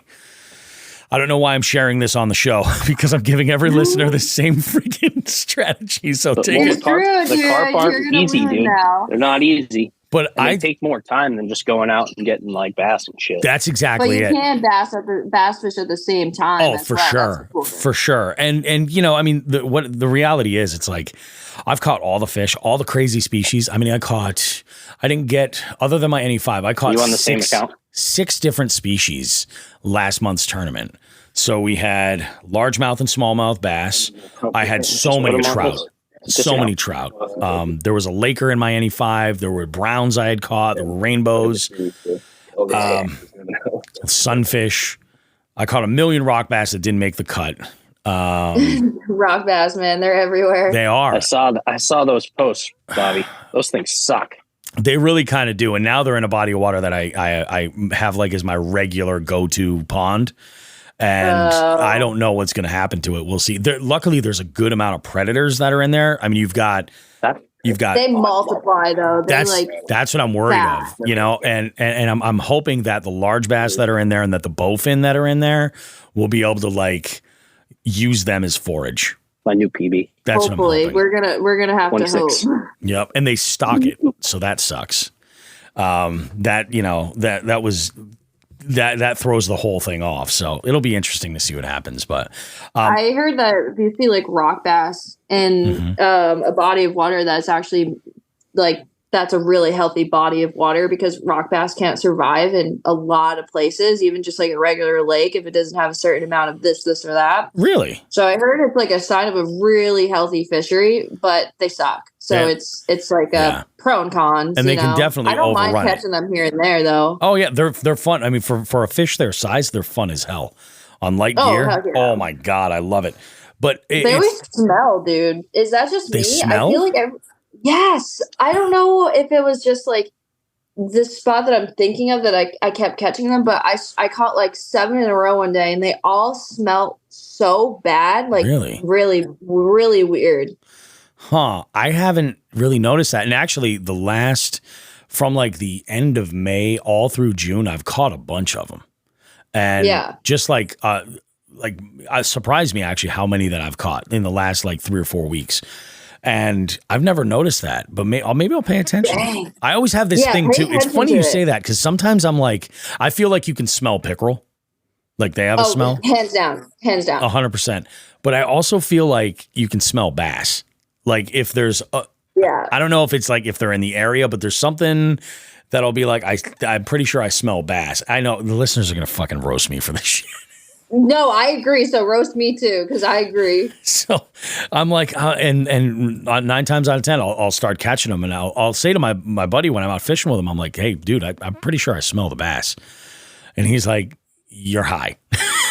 No, like, dude, no, I'm telling you. Thing. Okay, good. I thought it was just me. I was getting a little concerned, but I think that's what we need to do. I got you. We need to plan the 3 of us just a carp outing.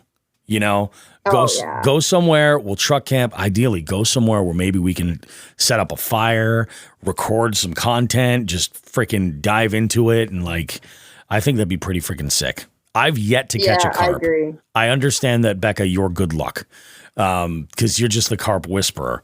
I don't know how, man, but yeah, I got something. Yeah, I have yet to catch one. And I think that's got to be a strategy. I got to target them for this next multi-species tournament. And then July's going to be insane. We're doing a full-on nationwide bass tournament with a slot limit. So that's 12 to 17-inch fish. People have been asking us to do it for so long. I'm thinking we're going to have well over 100 anglers for that one. Wow. The 200th episode is coming up in January. Wow. We're having a game dinner for it. January or July? January. Yeah. Oh, wow. I'm just saying the 200th episode, we got time for that. Hoodlum Fest is coming up in July. That's going to be insane. We have a day out fishing with that, plus a big party, a live show recording. Like July, July is packed. June, good, nice and chill. July, it's going to be on. This month has been so crazy. Yeah, I need to get out and film. I've been like just packed with life. Too many things are going on right now. I need to just go out and sleep in my truck and recoup. I hear you. It becomes like that oasis. I said, what was it, 2 weeks ago? Oh, yeah. I said to my wife, I'm like, I'm feeling it. Like, I miss being out in my truck camping. Like, I miss it so much. And it's such a weird feeling, though, because it's like a home away from home, but it's such a different feeling than a home as well. It's so weird, but it's so nice. I love it. Yeah, like you don't have those comforts of home, but at the same time, it's a separate sort of comforting that you get, like just being out on the road. Yeah, to appreciate the little things, you know, like, oh yeah, this time I got like a snack, or like I brought my cooler this time, so I got a cold Gatorade. There you go. Like the little things make you so happy. A little birdie told me that my wife and loving children got me a Father's Day gift. It's something I've been really eyeballing for a while, which is a new cooler, a smaller cooler. Ooh. My cooler's huge. Like it's a big, like 60 quart chest cooler. I mean, and it's, there's a time and a place for that, but like for every single trip, it's not ideal. And I've been looking at a smaller cooler, and I'm excited about that. That's next weekend. We'll see. What brand have you been looking at? It's an Igloo. Dude, okay, cool. So I have an Igloo, and I actually really dig my Igloo. I think that, sadly they went up in price a lot recently, but I got mine 2 years ago. It looks brand new still. I beat the shit out of it, still looks brand new. It's funny. Is yours one of like the roto-molded style ones where it keeps ice for like 2 weeks or something crazy like that? I think mine's only a 4-day period, which is fine. That works for me. That's for me. That's about as long as I'm going to go. And I'm not going to be selecting trips where I can't have access to provisions like ice, propane, things like that. Like I want to be able to know that I can go and drive, even if it's a couple of hours to get somewhere. I want to be able to go and get those things. I'm not going to put myself in a position where I'm like, oh, I've got all this food. Otherwise, I'm going to go with like alternate ways of keeping it, like salt preserving things and stuff like that, like going really old school, pickling all my shit and just bringing it. It makes it taste so much better. Yeah.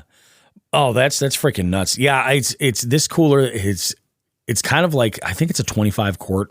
So for a weekend, it's perfect. It's nothing crazy. I have a 25 quart. Do you know which one I'm talking about? It's my green Igloo. I haven't shown it in a video in a while, but it's always there. Does it have like diamond plate like panel on the bottom? Like almost like construction looking? Because that's what the one I'm talking about looks like. You know what? I'm gonna go ahead and just see if I can call it up here real quick because I have a little group chat going with my family. Where is it? I don't even know where it is. Yeah, the one I got, I've never seen it again. It was like I saw it once and I got it, and because it's a certain colorway and it's like an orange and like like a moss green, and it's so. Is it that one? Yes, dude. That's the one I have. That's the cooler. That's the cooler. That's literally the exact color and everything I have. That's what I'm saying. When you get your new Army Green 4Runner, we're going to be 100% twinning. It's going to be great. Dude, that's so funny. That's the exact cooler I have. And I've only seen it in person once. Like, I think they stopped putting that color in stores or something. Because, I saw it once in, Texas or something. And I bought it online. And, I never saw it again. I was, because I had looked at a bunch of different ones. And I was looking at Arctic.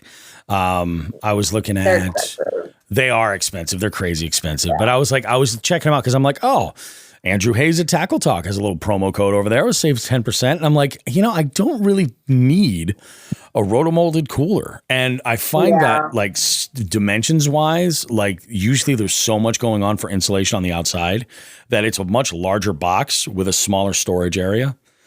Yep. So I'm just like, I think in this other cooler will get a lot of use where I might put in my large cooler, I might put all the food storage and all that ice and leave that closed most of the time and just put my drinks in the smaller cooler that's open and close, open and close, open and close. Yeah, that Igloo cooler, I mean, I literally have the same exact one you're looking at. And I've gone on weekend trips and I fit eggs, bacon, cheese, like meat and it holds a lot more than you think, and it fits perfectly everywhere. That's a good ass choice. You're killing it. You're killing it. Doing what I can. I'm doing what I can. Didn't even need me. I love it. We're making shit happen over here. So I think we got some plans that we need to make. Get out there, do some adventuring, make it happen, have some fun. But for anybody listening, you don't need a lot. And if you would care to, reach out, and you can absolutely shoot me a DM on Instagram at Jigs and Bigs. I'm sure Becca would answer any questions that you have for her. Oh, yeah. I'm sure Todd would as well. If you've got questions about getting started, go for it. In fact, Becca just put out a video explaining some of the technology that she uses to find some of the spots that she's going to. And I love, Becca, you said in that video, you're like, it's kind of like fishing spots. You don't want to give all this stuff up and have everybody go there because, you do that and you can ruin a really great resource. So you got to be select about who you're having go there. But if you're going to these places, respect them, carry in, carry out, keep the environment as natural as possible, do things the right way. And yes, that means when you shit in a bag, take it out and throw it in the trash. Don't leave it there. So I would say What were some of the apps that you had mentioned that were like super useful? There were some that were really obvious, like you was like just Google this or use Google Maps to find these spots. Yeah. My favorite, if you're okay with spending money. Yep. I mean, I've gotten, it's called Hip Camp. And Hip Camp, I've gotten campsites for like $20. And Hip Camp is like my absolute go-to when I need a place and I have extra cash. But I've only used it probably 4 or 5 times at this point. But that one's a good one. One that I didn't mention in the video that I found, of course, after watching the video. It's called Overlander. It's that one I heard is really good. I haven't used it personally. And then what's the one? Hold on, I can literally just swipe up on my phone. Let's see. This one. It's called Road Trippers. Road Trippers is you can just find anything on that app. It's not even just for camping. It's for a little bit of everything. Like if you're looking to do something cool in a spot and you want to see what's around, like they give you recommendations for like whatever things to do, places to eat, like the most recommended, why this place is cool to go to, whatever. So those 2 apps. And then I mentioned like Google Maps, which is unreal, Facebook groups. And honestly, my favorite way to do it is just driving around a new area and looking and scouting out myself. But there's a lot of great ways to find campsites. And then, freecampsites.net is the one I use the most. That's good too. Yeah. I would say, scouting is definitely huge. Like if you're going in an area where you can access it beforehand, I'm going to be scouting this week, a spot that you and I had talked about. And there's a couple of generally like, national parks you can generally disperse camp in a lot of places. Your local state parks, that's worth looking into as well. So if you want to go out and, if you're going out for the first time and you want to go somewhere where you're like, hey, I want easy access back and forth, like looking at a state park and seeing what's available is awesome. I've actually parked at boat ramps. I wouldn't recommend it for everybody. I have too. Yeah, I don't recommend it, but they're there. They are there, and I think the main reason, like why I had done this there was this is when I was fishing with Binny Outdoors, and he was coming down from Vermont. There was like a 3-hour ride for him, and it didn't make sense to come down and fish for an afternoon. So I said, let's just go. We'll fish for the day, and then we'll just camp at the ramp. And then we'll leave from there. And that's a good way to kind of extend your stay because we had done we had gone out that afternoon. We came off the water when there was a storm coming in. We went back out until it got dark, came back in, made some food, hung out. There were some shenanigans. There's always shenanigans at boat ramps at night, always. That's why I wouldn't recommend it for everybody. And then go, we had, dealt with shenanigans and, we slept, got up first thing in the morning. There were some folks launching their boats. We just went and jumped into it. Someone's spending some money.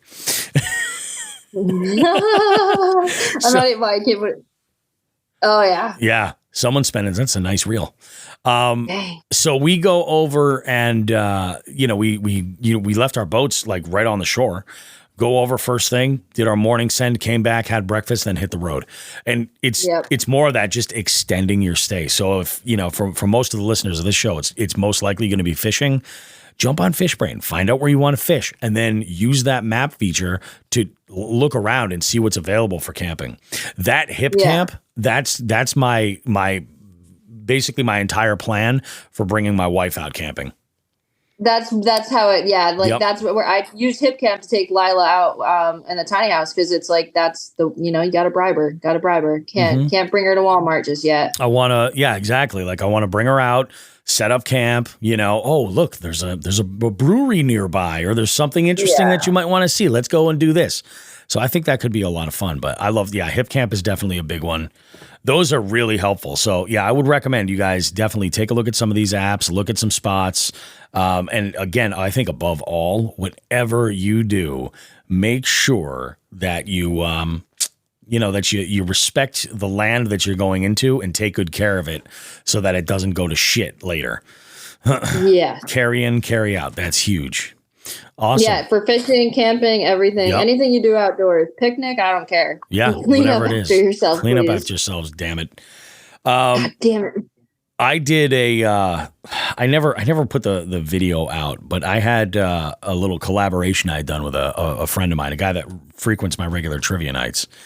And he had he and I wanted to do like a hot ones kind of thing, like cook a bunch of chicken wings outside and do sauce tasting. So I selected 3 sauces that from my own experience that are just great. And he made 3 of his own. And this was a whole lot of fun. We had such a great time, but it was a big deal. We had people coming by us and they're just like, what are you doing? What are you doing? And I'm proud to say that when we left, it was like we were never there.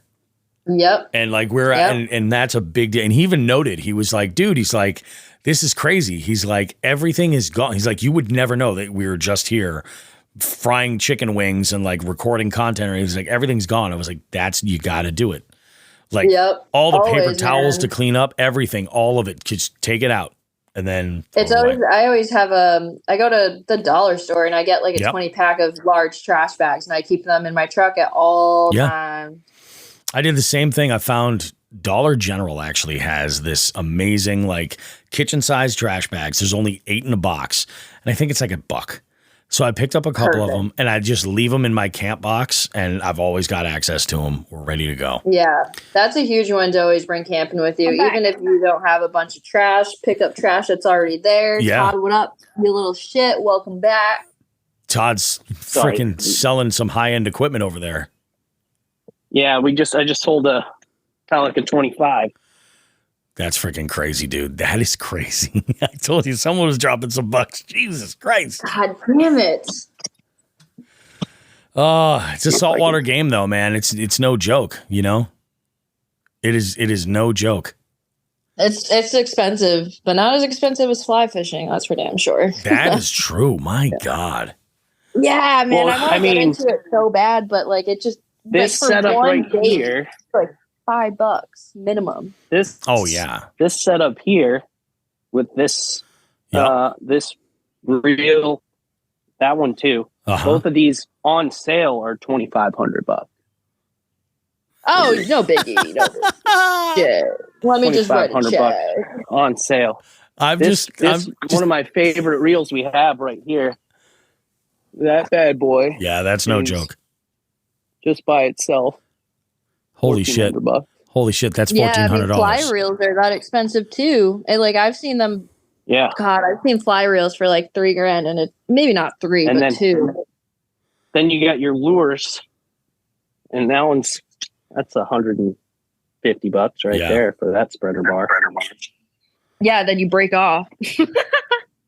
So when people complain, what I'm hearing here is when people complain about bass fishing and like the cost of like, oh, you buy this combo. I'm putting together a swim bait combo. I spent, $300 on my reel, another $200 on my rod. And, I'm throwing $150 baits. You know how I feel about these swim bait guys. I do know how you feel, but at the same time, it's like, put it in reference. Could be worse. You could be fishing for tuna. Oh, yeah. You could be fishing for a fish that completely makes your little tiny bass look like a goddamn. Yeah. It's child's play. But my bass boat is so expensive, and then there's like tuna boats that are like $1 million+ bucks. Yeah, I mean, perspective. There is that perspective. I suppose you see that. That is insane, man. Freaking crafty. The bass guys kill me. It's so funny. Yeah.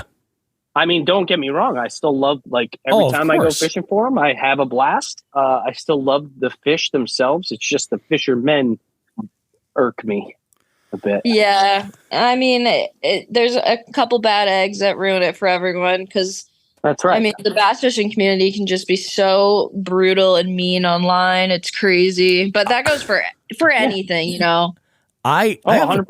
I just get it a lot. I get a lot less weirdos in the saltwater world.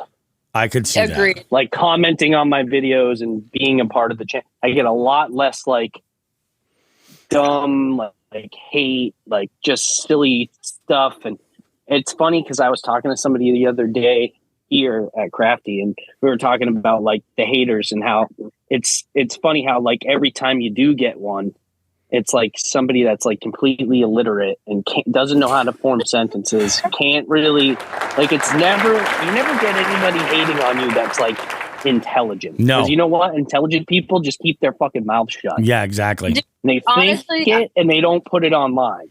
The hate comments that are super creative though are the ones that are like actually like it. There's people that will comment like the same stuff, like, "Oh, you suck," like this is terrible. Then there's people that would like deep dive, and like analyze everything you do. Like they and put work in. Holy shit! Like I didn't even know that I'm like that. Like you're weird. They're like, yeah, and it makes you wonder, like, why are you investing this amount of time in something that bothers you so badly?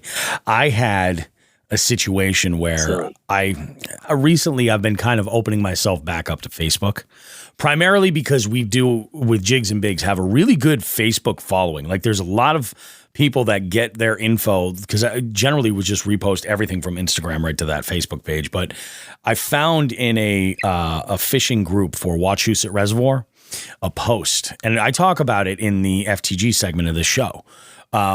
There was a post where there was a picture of a guy who was holding an absolute tank, big bloody tail, and he had a Monster Energy drink can in this fish's mouth to show up, and he's holding it by the gill plate. This fish was very dead. In fact, the poster in the comments posted pictures of the fillets in there. So this fish got released, but it was released into first some boiling oil, and then secondly into a septic system somewhere, I'm assuming. So that was the biggest release it got. Oh yeah, it pissed me off significantly. So I had. Dude, what do I look up? I want to find this. It's just in the watch. Actually, go to the Jigs and Bigs Facebook page. If you go to the Jigs and Bigs Facebook page, you'll see I reposted it. And in the comments in there, I posted, I was just like, this is just very obviously like uninformed, and I guess ignorance in conservation.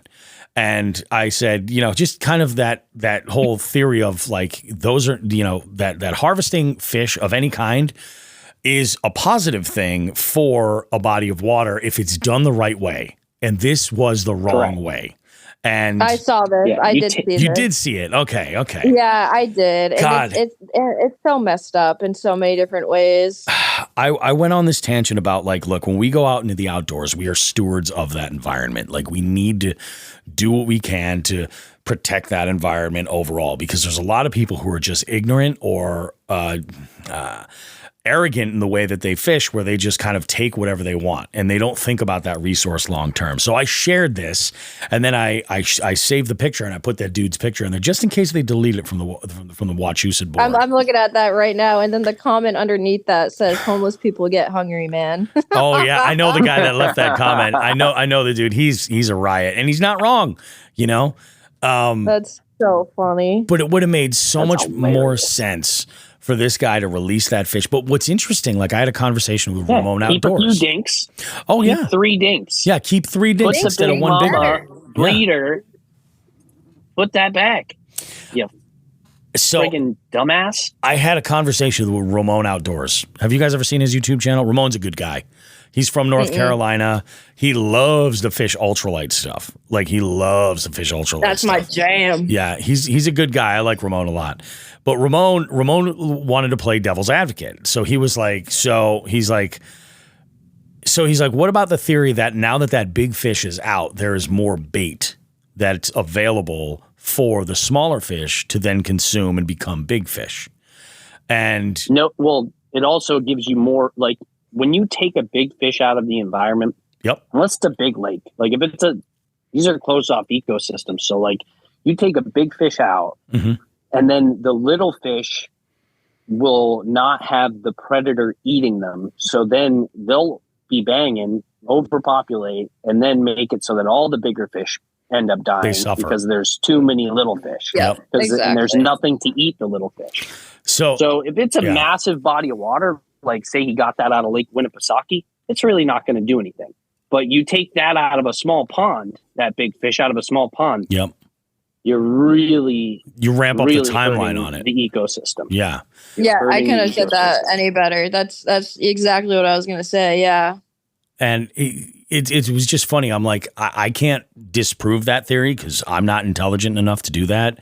But I quoted like some folks that are experts in the field. And I was like, there's a certain amount of fish that any lake or pond is going to be able to sustain. And based on that number, when you make a change to it in any way, all those other species are going to kind of fill in the cracks. Yeah, something has to. Yeah, exactly. And I mean, eventually you're going to get a point where you're going to have bluegill that are too large for those stunted bass to be able to eat. And what does that mean for them? Is there another predator that can take them out? Or is it just going to continue to make that bass population suffer? So then you got to start taking, That there's a lot of different ways of thinking about it. And there's so much research too. And there's so many people with these private properties that have like big bass ponds because they're doing things right. But at the end of the day, like taking out the smaller bass is so beneficial for the larger bass, just based off the fact that like the small fish are going to get to the bait faster and are going to fly through the bait faster because they need to eat more to grow more. And just taking out the big bass is just, it's just been proven so many times. Like I've watched so many people building their own ponds and shocking the water and then like taking whatever, like noting everything down. And it's just, it doesn't seem like it would matter until you really think about it and like watch these videos and you're like, oh shoot, like taking big bass is seriously like not okay. Like it's not good, especially because that dude literally took a spawning bass that could have spawned 2,000 fish, whatever, like you don't know. And it's brutal. It's weird because I feel like you get your fishing license and all you have to do is pay X amount of money. I wish there was just like a quiz. You had to take like a little online quiz or something just to like educate people. Like you don't even necessarily have to fail them if they don't do good, but just let them know like these things are out there and you need to be aware that like these big bass keep these ponds alive. This fish is invasive. This plant is invasive, whatever. Like we got to take our boating license. What's the difference with the fishing license? Like there's so many, we got to keep our fisheries healthy. And I feel bad shitting on these people because a lot of them just don't know. Like maybe that dude literally had no idea. Like, I mean, you and I know this stuff because it's our whole life, but people that are just going to Walmart, picking up a rod and fishing and catching a fish and then bringing it home. Like, they don't know. Yeah. They really have no idea. There's not enough resources out there. And it goes for the saltwater too. Like, I have guys that are like, yeah, man, I just caught like this and that yesterday. And I'm like, well, that season hasn't opened yet, Bubba. Unless you're a commercial. Like, it's like so many people just don't pay attention to rules. And when you get your fishing license, like you get like a thing that like, at least like, what's up, Kev?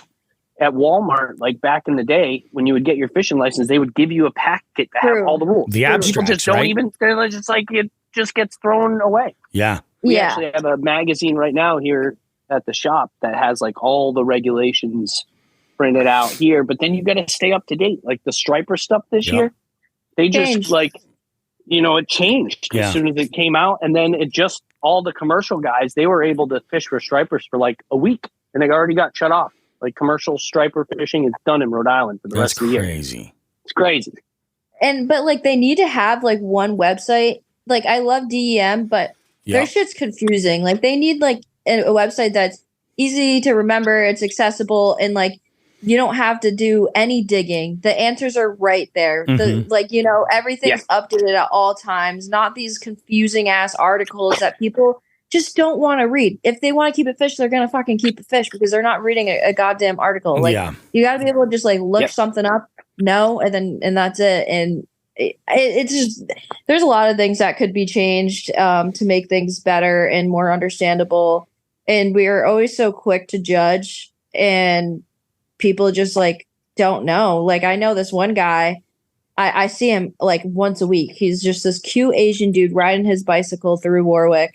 And he keeps every fish he catches because like he brings it home and feeds his family. And I see it, and he doesn't even speak English. And I'm like, man, I wish I could just tell you, like, if you get caught, you're going to get a huge fine. And I would feel so bad. But like, he literally doesn't speak English. Like I tried talking to him and being like, hey, whatever. He caught an eel, freshwater eel, and ate it. And I was like, man, that's legal, but not that big bass. Not that big bass. That's not cool. Well, and that's what I said in one of my comments in there. I was like, look, there's a million things in the world that are legal that aren't necessarily right.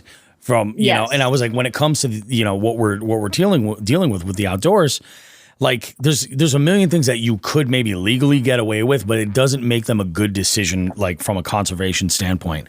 And in the conversation I had with Ramon, I was like, I think the issue is, he goes, one of the things he mentioned was something along the lines of, both he and I, we're not, engineers, we're not scientists. We don't know how these systems work. So the state puts people in charge to make these decisions, and that's what they do. They set creel limits and everything else. But even with the limits that they set up, like there's gray area. Like some of it's a little like, always. He shared with me some of the rules that were last updated in 2008 in North Carolina. And it was the minimum size to keep a largemouth was 14 inches. But then there was like a little asterisk there that said, well, if you catch, multiples and there's a couple under 14 inches, I guess that's okay. And I'm like, what the hell kind of shit is that? And then your total limit for the day was 5, but they're like 5 fish, 14 inch or larger. But if there's a couple that are under 14, we'll allow it. I'm like, what? Why even set the rule? There's no baseline. There's nothing there. What kind of gibberish is that? Exactly. That's so brutal. But the thing is that sometimes these creel limits are thought with a different perspective in mind. And that's kind of what I think is the one point that I really want people to think of is like a creel limit, like the stocking programs. To my knowledge, stocking programs were designed to create a food source for people that basically needed to supplement their grocery bills. If they needed to add protein, they could go and catch trout. Because trout are easy to clean, they're easy to cook, and there's not a whole lot necessarily that you have to worry about. They don't have scales, it's like they're easy for eaters. I think trout are probably the easiest fish for somebody to learn how to start consuming it's like freshwater fish in a barrel. Yeah, it really is. So like the stock, man. Yeah, the stocking fish, like I get that. And that messes up the natural environment. They stock these fish, but a lot of people aren't going out and catching these. They stock fish that aren't even native. And not only that, do they stock fish that aren't native? All these trout aren't even native, and the trout fishermen get all freaking up in arms about them. My trout! The bodies of water are so polluted. And I mean, definitely in my area, and I'm sure out where you guys are too, like your freshwater bodies of water, large fish carry a lot of mercury and a lot of other chemicals. Yeah. And I mean, it's not a good decision to make eating fish your regular diet. In fact, Massachusetts has signs posted in some bodies of water that say for a non-pregnant adult, this is how much fish you could have in like a 30-day period. I've seen those signs. They advise against, and it's a ridiculously small amount of fish. It's basically a novelty that you're eating that fish. You're not surviving on it. Like that's not how your typical diet's going to be. But I know tons of people personally that just go out and just poach everything. Oh, yeah. And I'm like, you guys are insane. And I almost feel like in a way you can tell. Like if you have a conversation with them, there's something not right. Like there's a tumor up there or something. Yeah, you know what I mean? Like, and I'm like, I feel bad saying that, but it's like, prove me wrong. Yeah. Nobody's been able to yet. So I don't know. Working on those party boats, you see that more than you would ever possibly. I bet you do. Because a lot of people treat that too as like, oh no, we're going shopping. That's what this is. We're just stocking up to fill the freezer. And I get it, but I've changed the way I eat freshwater fish a lot. Now it's basically gut hook only. Yeah. Exactly.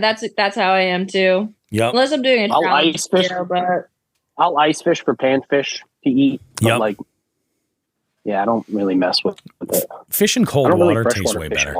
Yeah. I mean, carp. I ain't eating carp. I think all freshwater fish, truthfully, I think they cut, with the exception of trout versus anything that's white flaky protein, is I think the whether you're talking bass, crappie, anything else, they taste very similar. With trout, I think I don't know if it's like if it's that's more closely related to salmon. It's got a higher oil content. Yeah. Some people just don't like trout.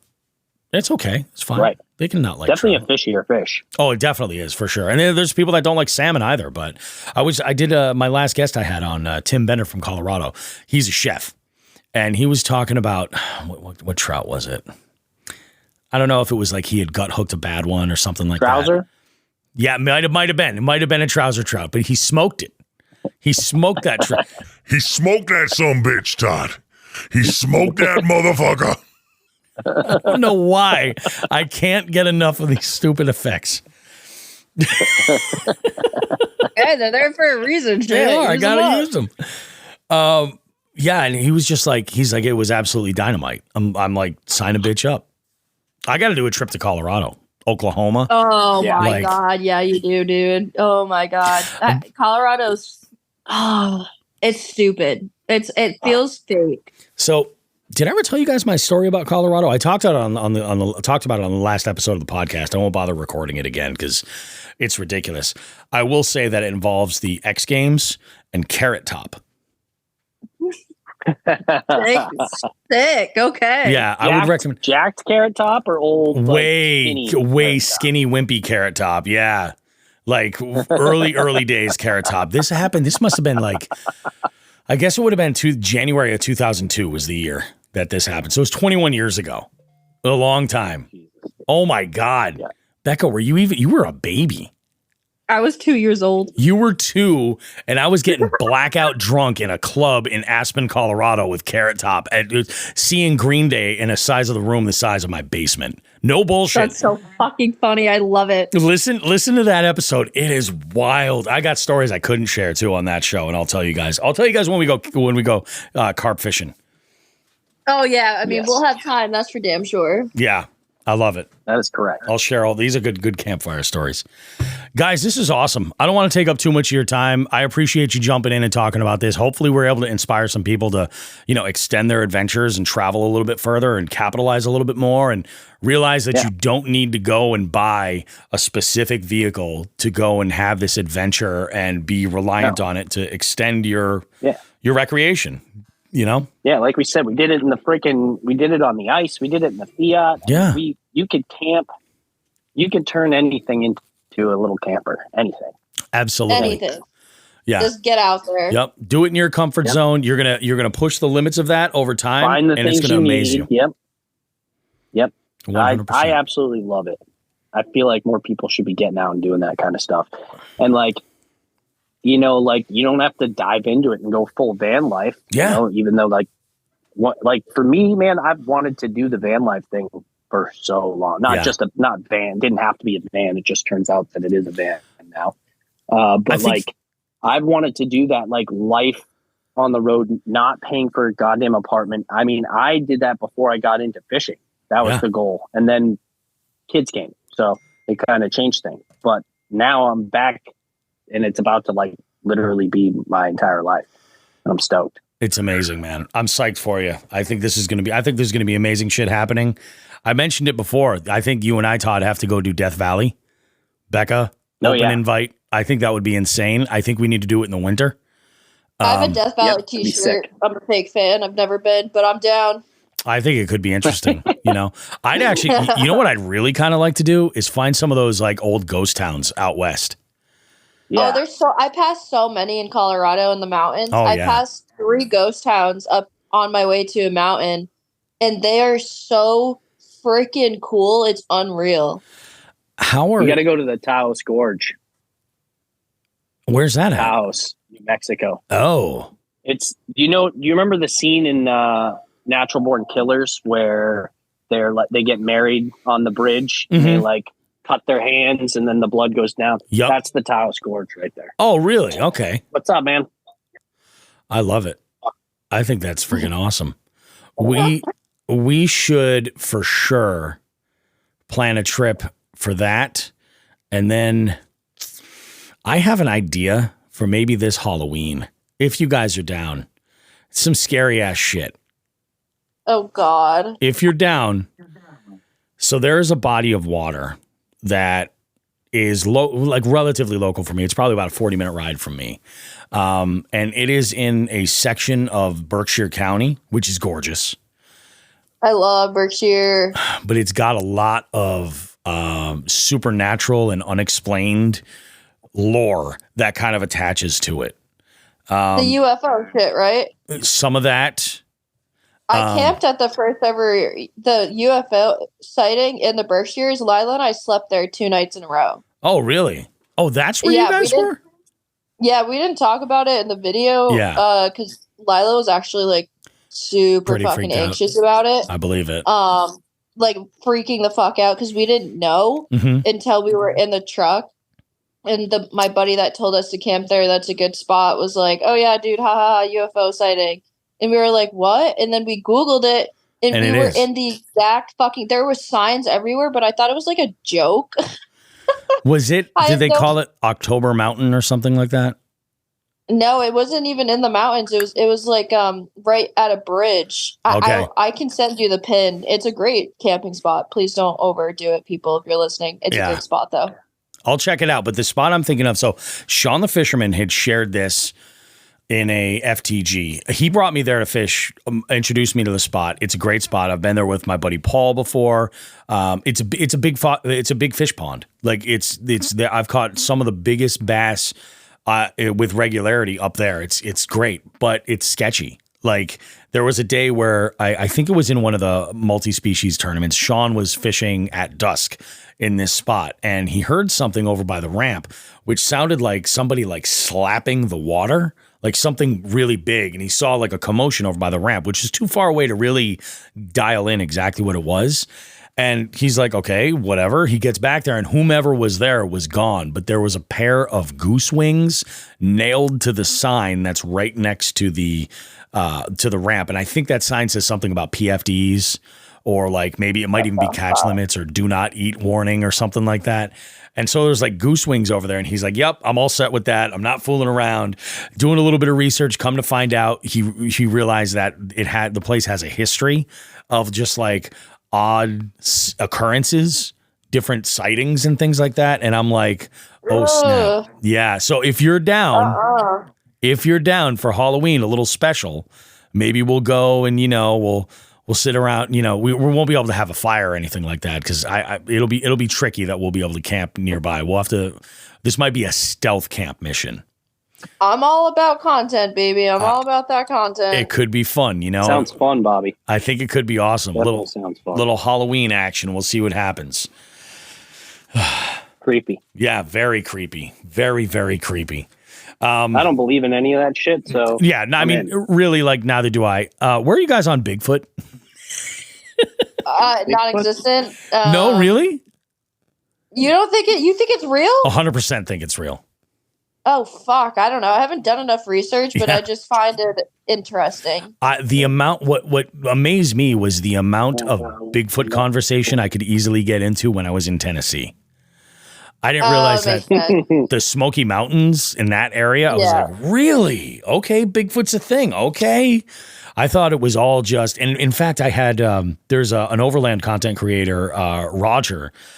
He's got a great channel. I think it's, what the hell is his channel? I'll look it up while I'm talking. But Roger had told me a story about, he had his first overland trip, I think was in like Mendocino County, which is famous for Bigfoot activity. And I just watched a series on what do you call it, on Hulu about Bigfoot. And the first thing they talked about was a cannabis grow up that was out in the woods where this guy was, he was looking to get a job working there, and he's there waiting and waiting and waiting.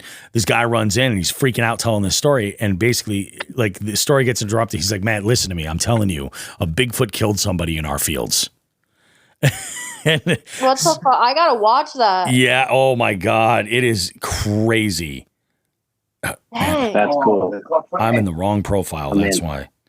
Yeah, I don't know. It's just I'm kind of weird with that shit. And there's another spot in the Berkshires too with some. I definitely don't believe in Bigfoot, but it would be cool if it was. I'm not closed-minded to any of it. I'll watch it and give an opinion. Yep. The account it's Roger. His account is GGG Forerunner, like almost like G Unit Forerunner. And he was the one we talked about Mendocino County. He's like, I never ran into that at all. He's like, but I suppose it's a possibility. We don't have any. It's wild. Don't you got no Bigfoots over there? Oh, sorry. I was talking. I know. I'm just messing around. There's no Bigfoot named here. They got that Bigfoot pattern. That's the big tuna. That's what they're hitting. That Bigfoot pattern. They're hitting Bigfoot, yeah. Oh my goodness. This is awesome, guys. We'll do more of this. Let's plan a trip. I'm going to do some scouting this week. Becca, I'll let you know how that goes. Hell yeah, let me know. I'm going to bang out this show and get it posted. I might even take a ride today. I'm waiting on a phone call from my daughter to find out if she's staying late at school or not. So that might be the jam. Oh, yeah. Might drop the kayak in the water. Who knows? We'll see. Do it. I'm highly caffeinated, guys. You have a good one. Thank you so much for being part of the show. Listeners, do yourself a favor. Go on YouTube right now. Go on Instagram. Make sure to follow Becca and Todd on their respective channels. Fantastic content. You will not be disappointed. These are two of the finest human beings I have been lucky enough to know through this podcast. And I'm glad to know them, and I'm looking forward to future trips with them. So do yourself a favor and enjoy their content too. You're the man. You guys are the greatest. I love you. And we'll be talking soon, all right? Love you, Bobby. All right, take care, guys. Thank you so much. Peace. Later, homie. All right, bye-bye.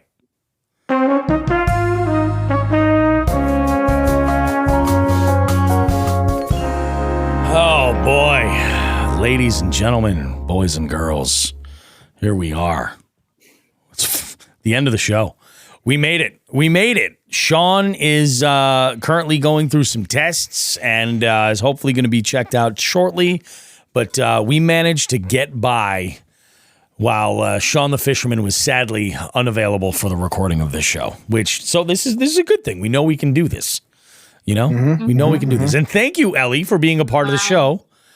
You're welcome. Thanks for having me. I appreciate you being here. This is really, really awesome. And it was good. We talked about all kinds of good stuff. We had amazing, interesting occurrences that happened this week. We talked about how the internet is absolute hot garbage when it comes to people not knowing a thing or two about conservation.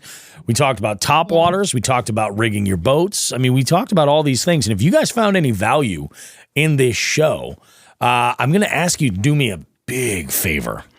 And if you're an Apple user, not that if you listen to Apple Podcasts, but if you have an Apple iPhone in your hand, maybe you're like me and you listen to your podcasts on Spotify. I do. That's just where I do it. I don't use Apple Podcasts for whatever reason.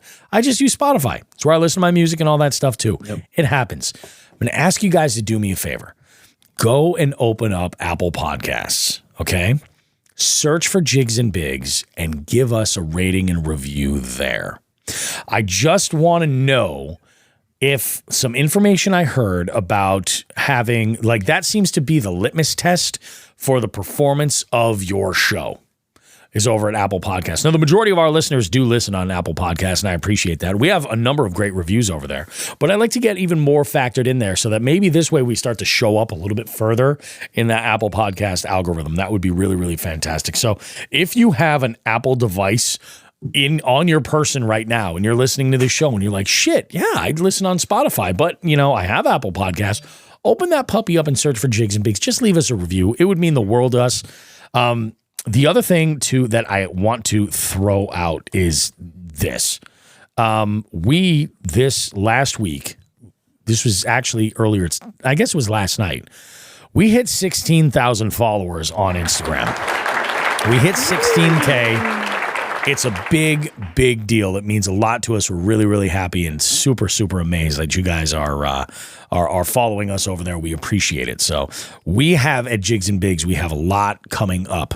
And also, I want to mention this. There was a few weeks ago, we had a conversation about a tournament where there was some cheating that was alleged.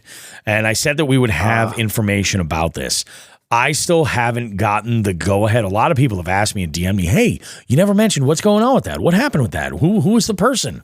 And I never got the confirmation that we could give that name. I don't even know the name. I only know the bait company that was involved. So before I say anything for sure, like, I got to get that information. So we'll get, once we know and it's confirmed and we know what's going on, you guys will know what's going on. So that's it.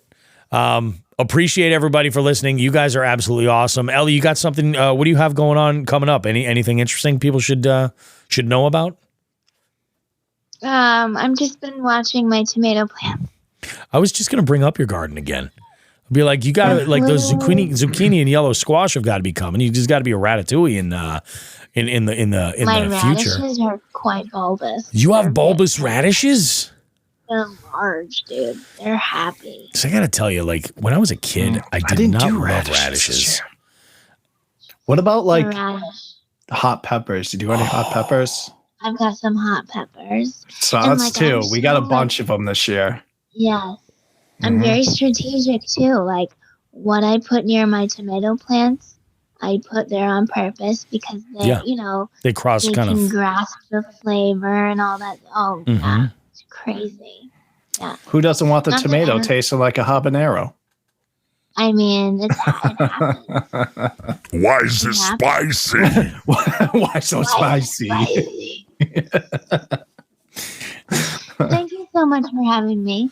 Oh, you're the letting greatest. Me join in. We need to go and fish soon. This week would actually be really good. This is a very, very sort of basic week for me.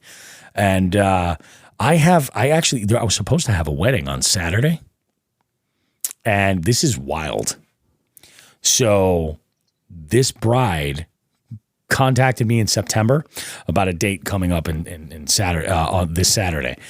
I like to give my couples, and I tell them, I'm like, I like to give you guys some space. There's online planning tools. You guys go ahead and use them. Get crazy with it. Go ahead, try to break the computer, And then what I'm there for is we'll go and kind of like streamline things anywhere as far away as 8 weeks to like 3 weeks in advance, generally is what I like to do. And then that final week going into the wedding, that's where I'm like, okay, so the planning tools are everything's updated. We have everything in order. It's great. So it's like that last couple of months, I like to kind of like, keep in the loop.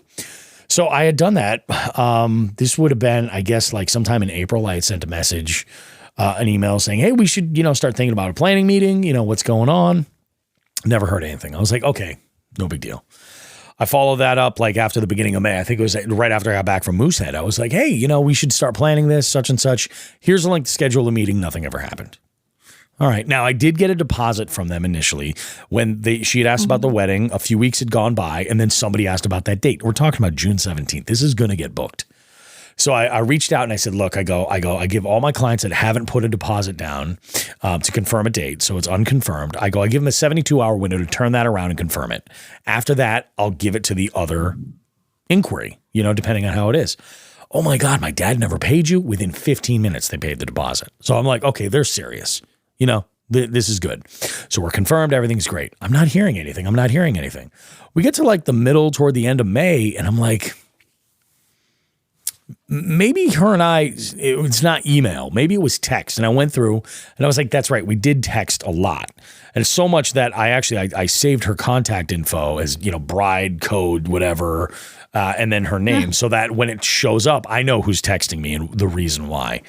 So I go and I said, oh yeah, just a heads up. I want to give you this link so you can schedule a meeting. We need such and such. Let's get this together. Nothing. Still nothing. Red receipts are on her iPhone, and they're just showing up saying delivered. And I'm like, is this bitch dead? That's what I'm thinking. Like, what the fuck happened? Have you called her? Oh, yeah. Okay. Nothing. Like, is the voicemail set up? Oh, yeah. I mean, it's all there. But, like, how some people are weird about the phone? Like, the phone call is always the last. Yeah, I get it. You know what I mean? I get it. I know. Yeah, it's always the last. Like, nobody ever wants to answer. Like, oh, my God, you're calling me. Ah! Yeah. You know what I mean? So that's like the last resort. So what I did, I hit the old Facebooks to look and see what was going on. Nothing stuck out as weird. I called the venue last week. And I said, I'm just curious about this. I was like, you guys had referred me to them. I have a good relationship with this venue. They're awesome. And I was like, I'm just curious if you've heard anything. And I got a phone call back, and I was told that they signed a contract. They never paid a deposit, and they canceled the date like a week before Halloween or something like that, sometime in like late October. Ugh. And I was like, oh. And she's like, I don't know if it was a breakup. I'm not sure what. So now I am basically have that Saturday off and I'm going fishing. That's my plan.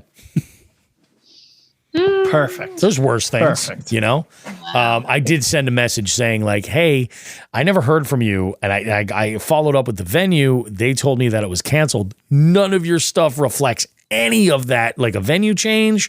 I can understand that. Here's the link if there is still a wedding, but otherwise your deposit's good for 2 years. Well, do you know how old they are? Not super young.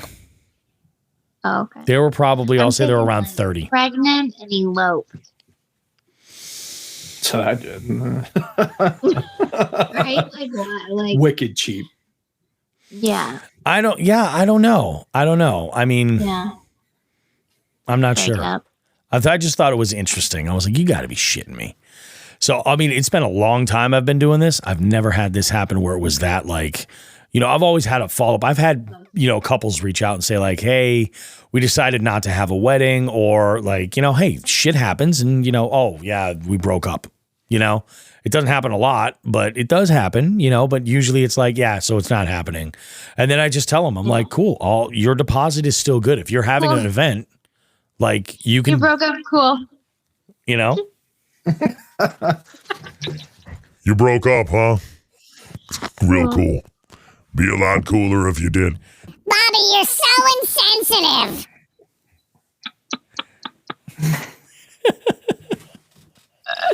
Oh, God. All right, guys. We're going to wrap this sucker up.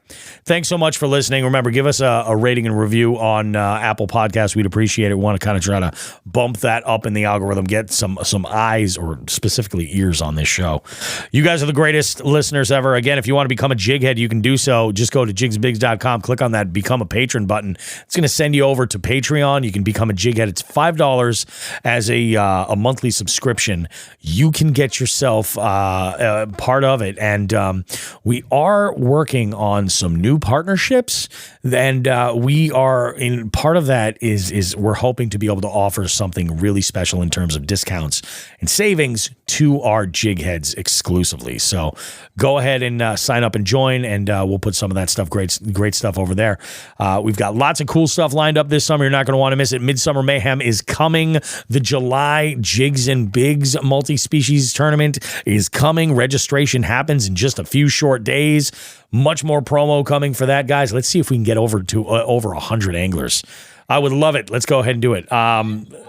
Like we always say every single week, don't forget, that's the wrong button, but this is the right one. Tits and ass, smoke some grass.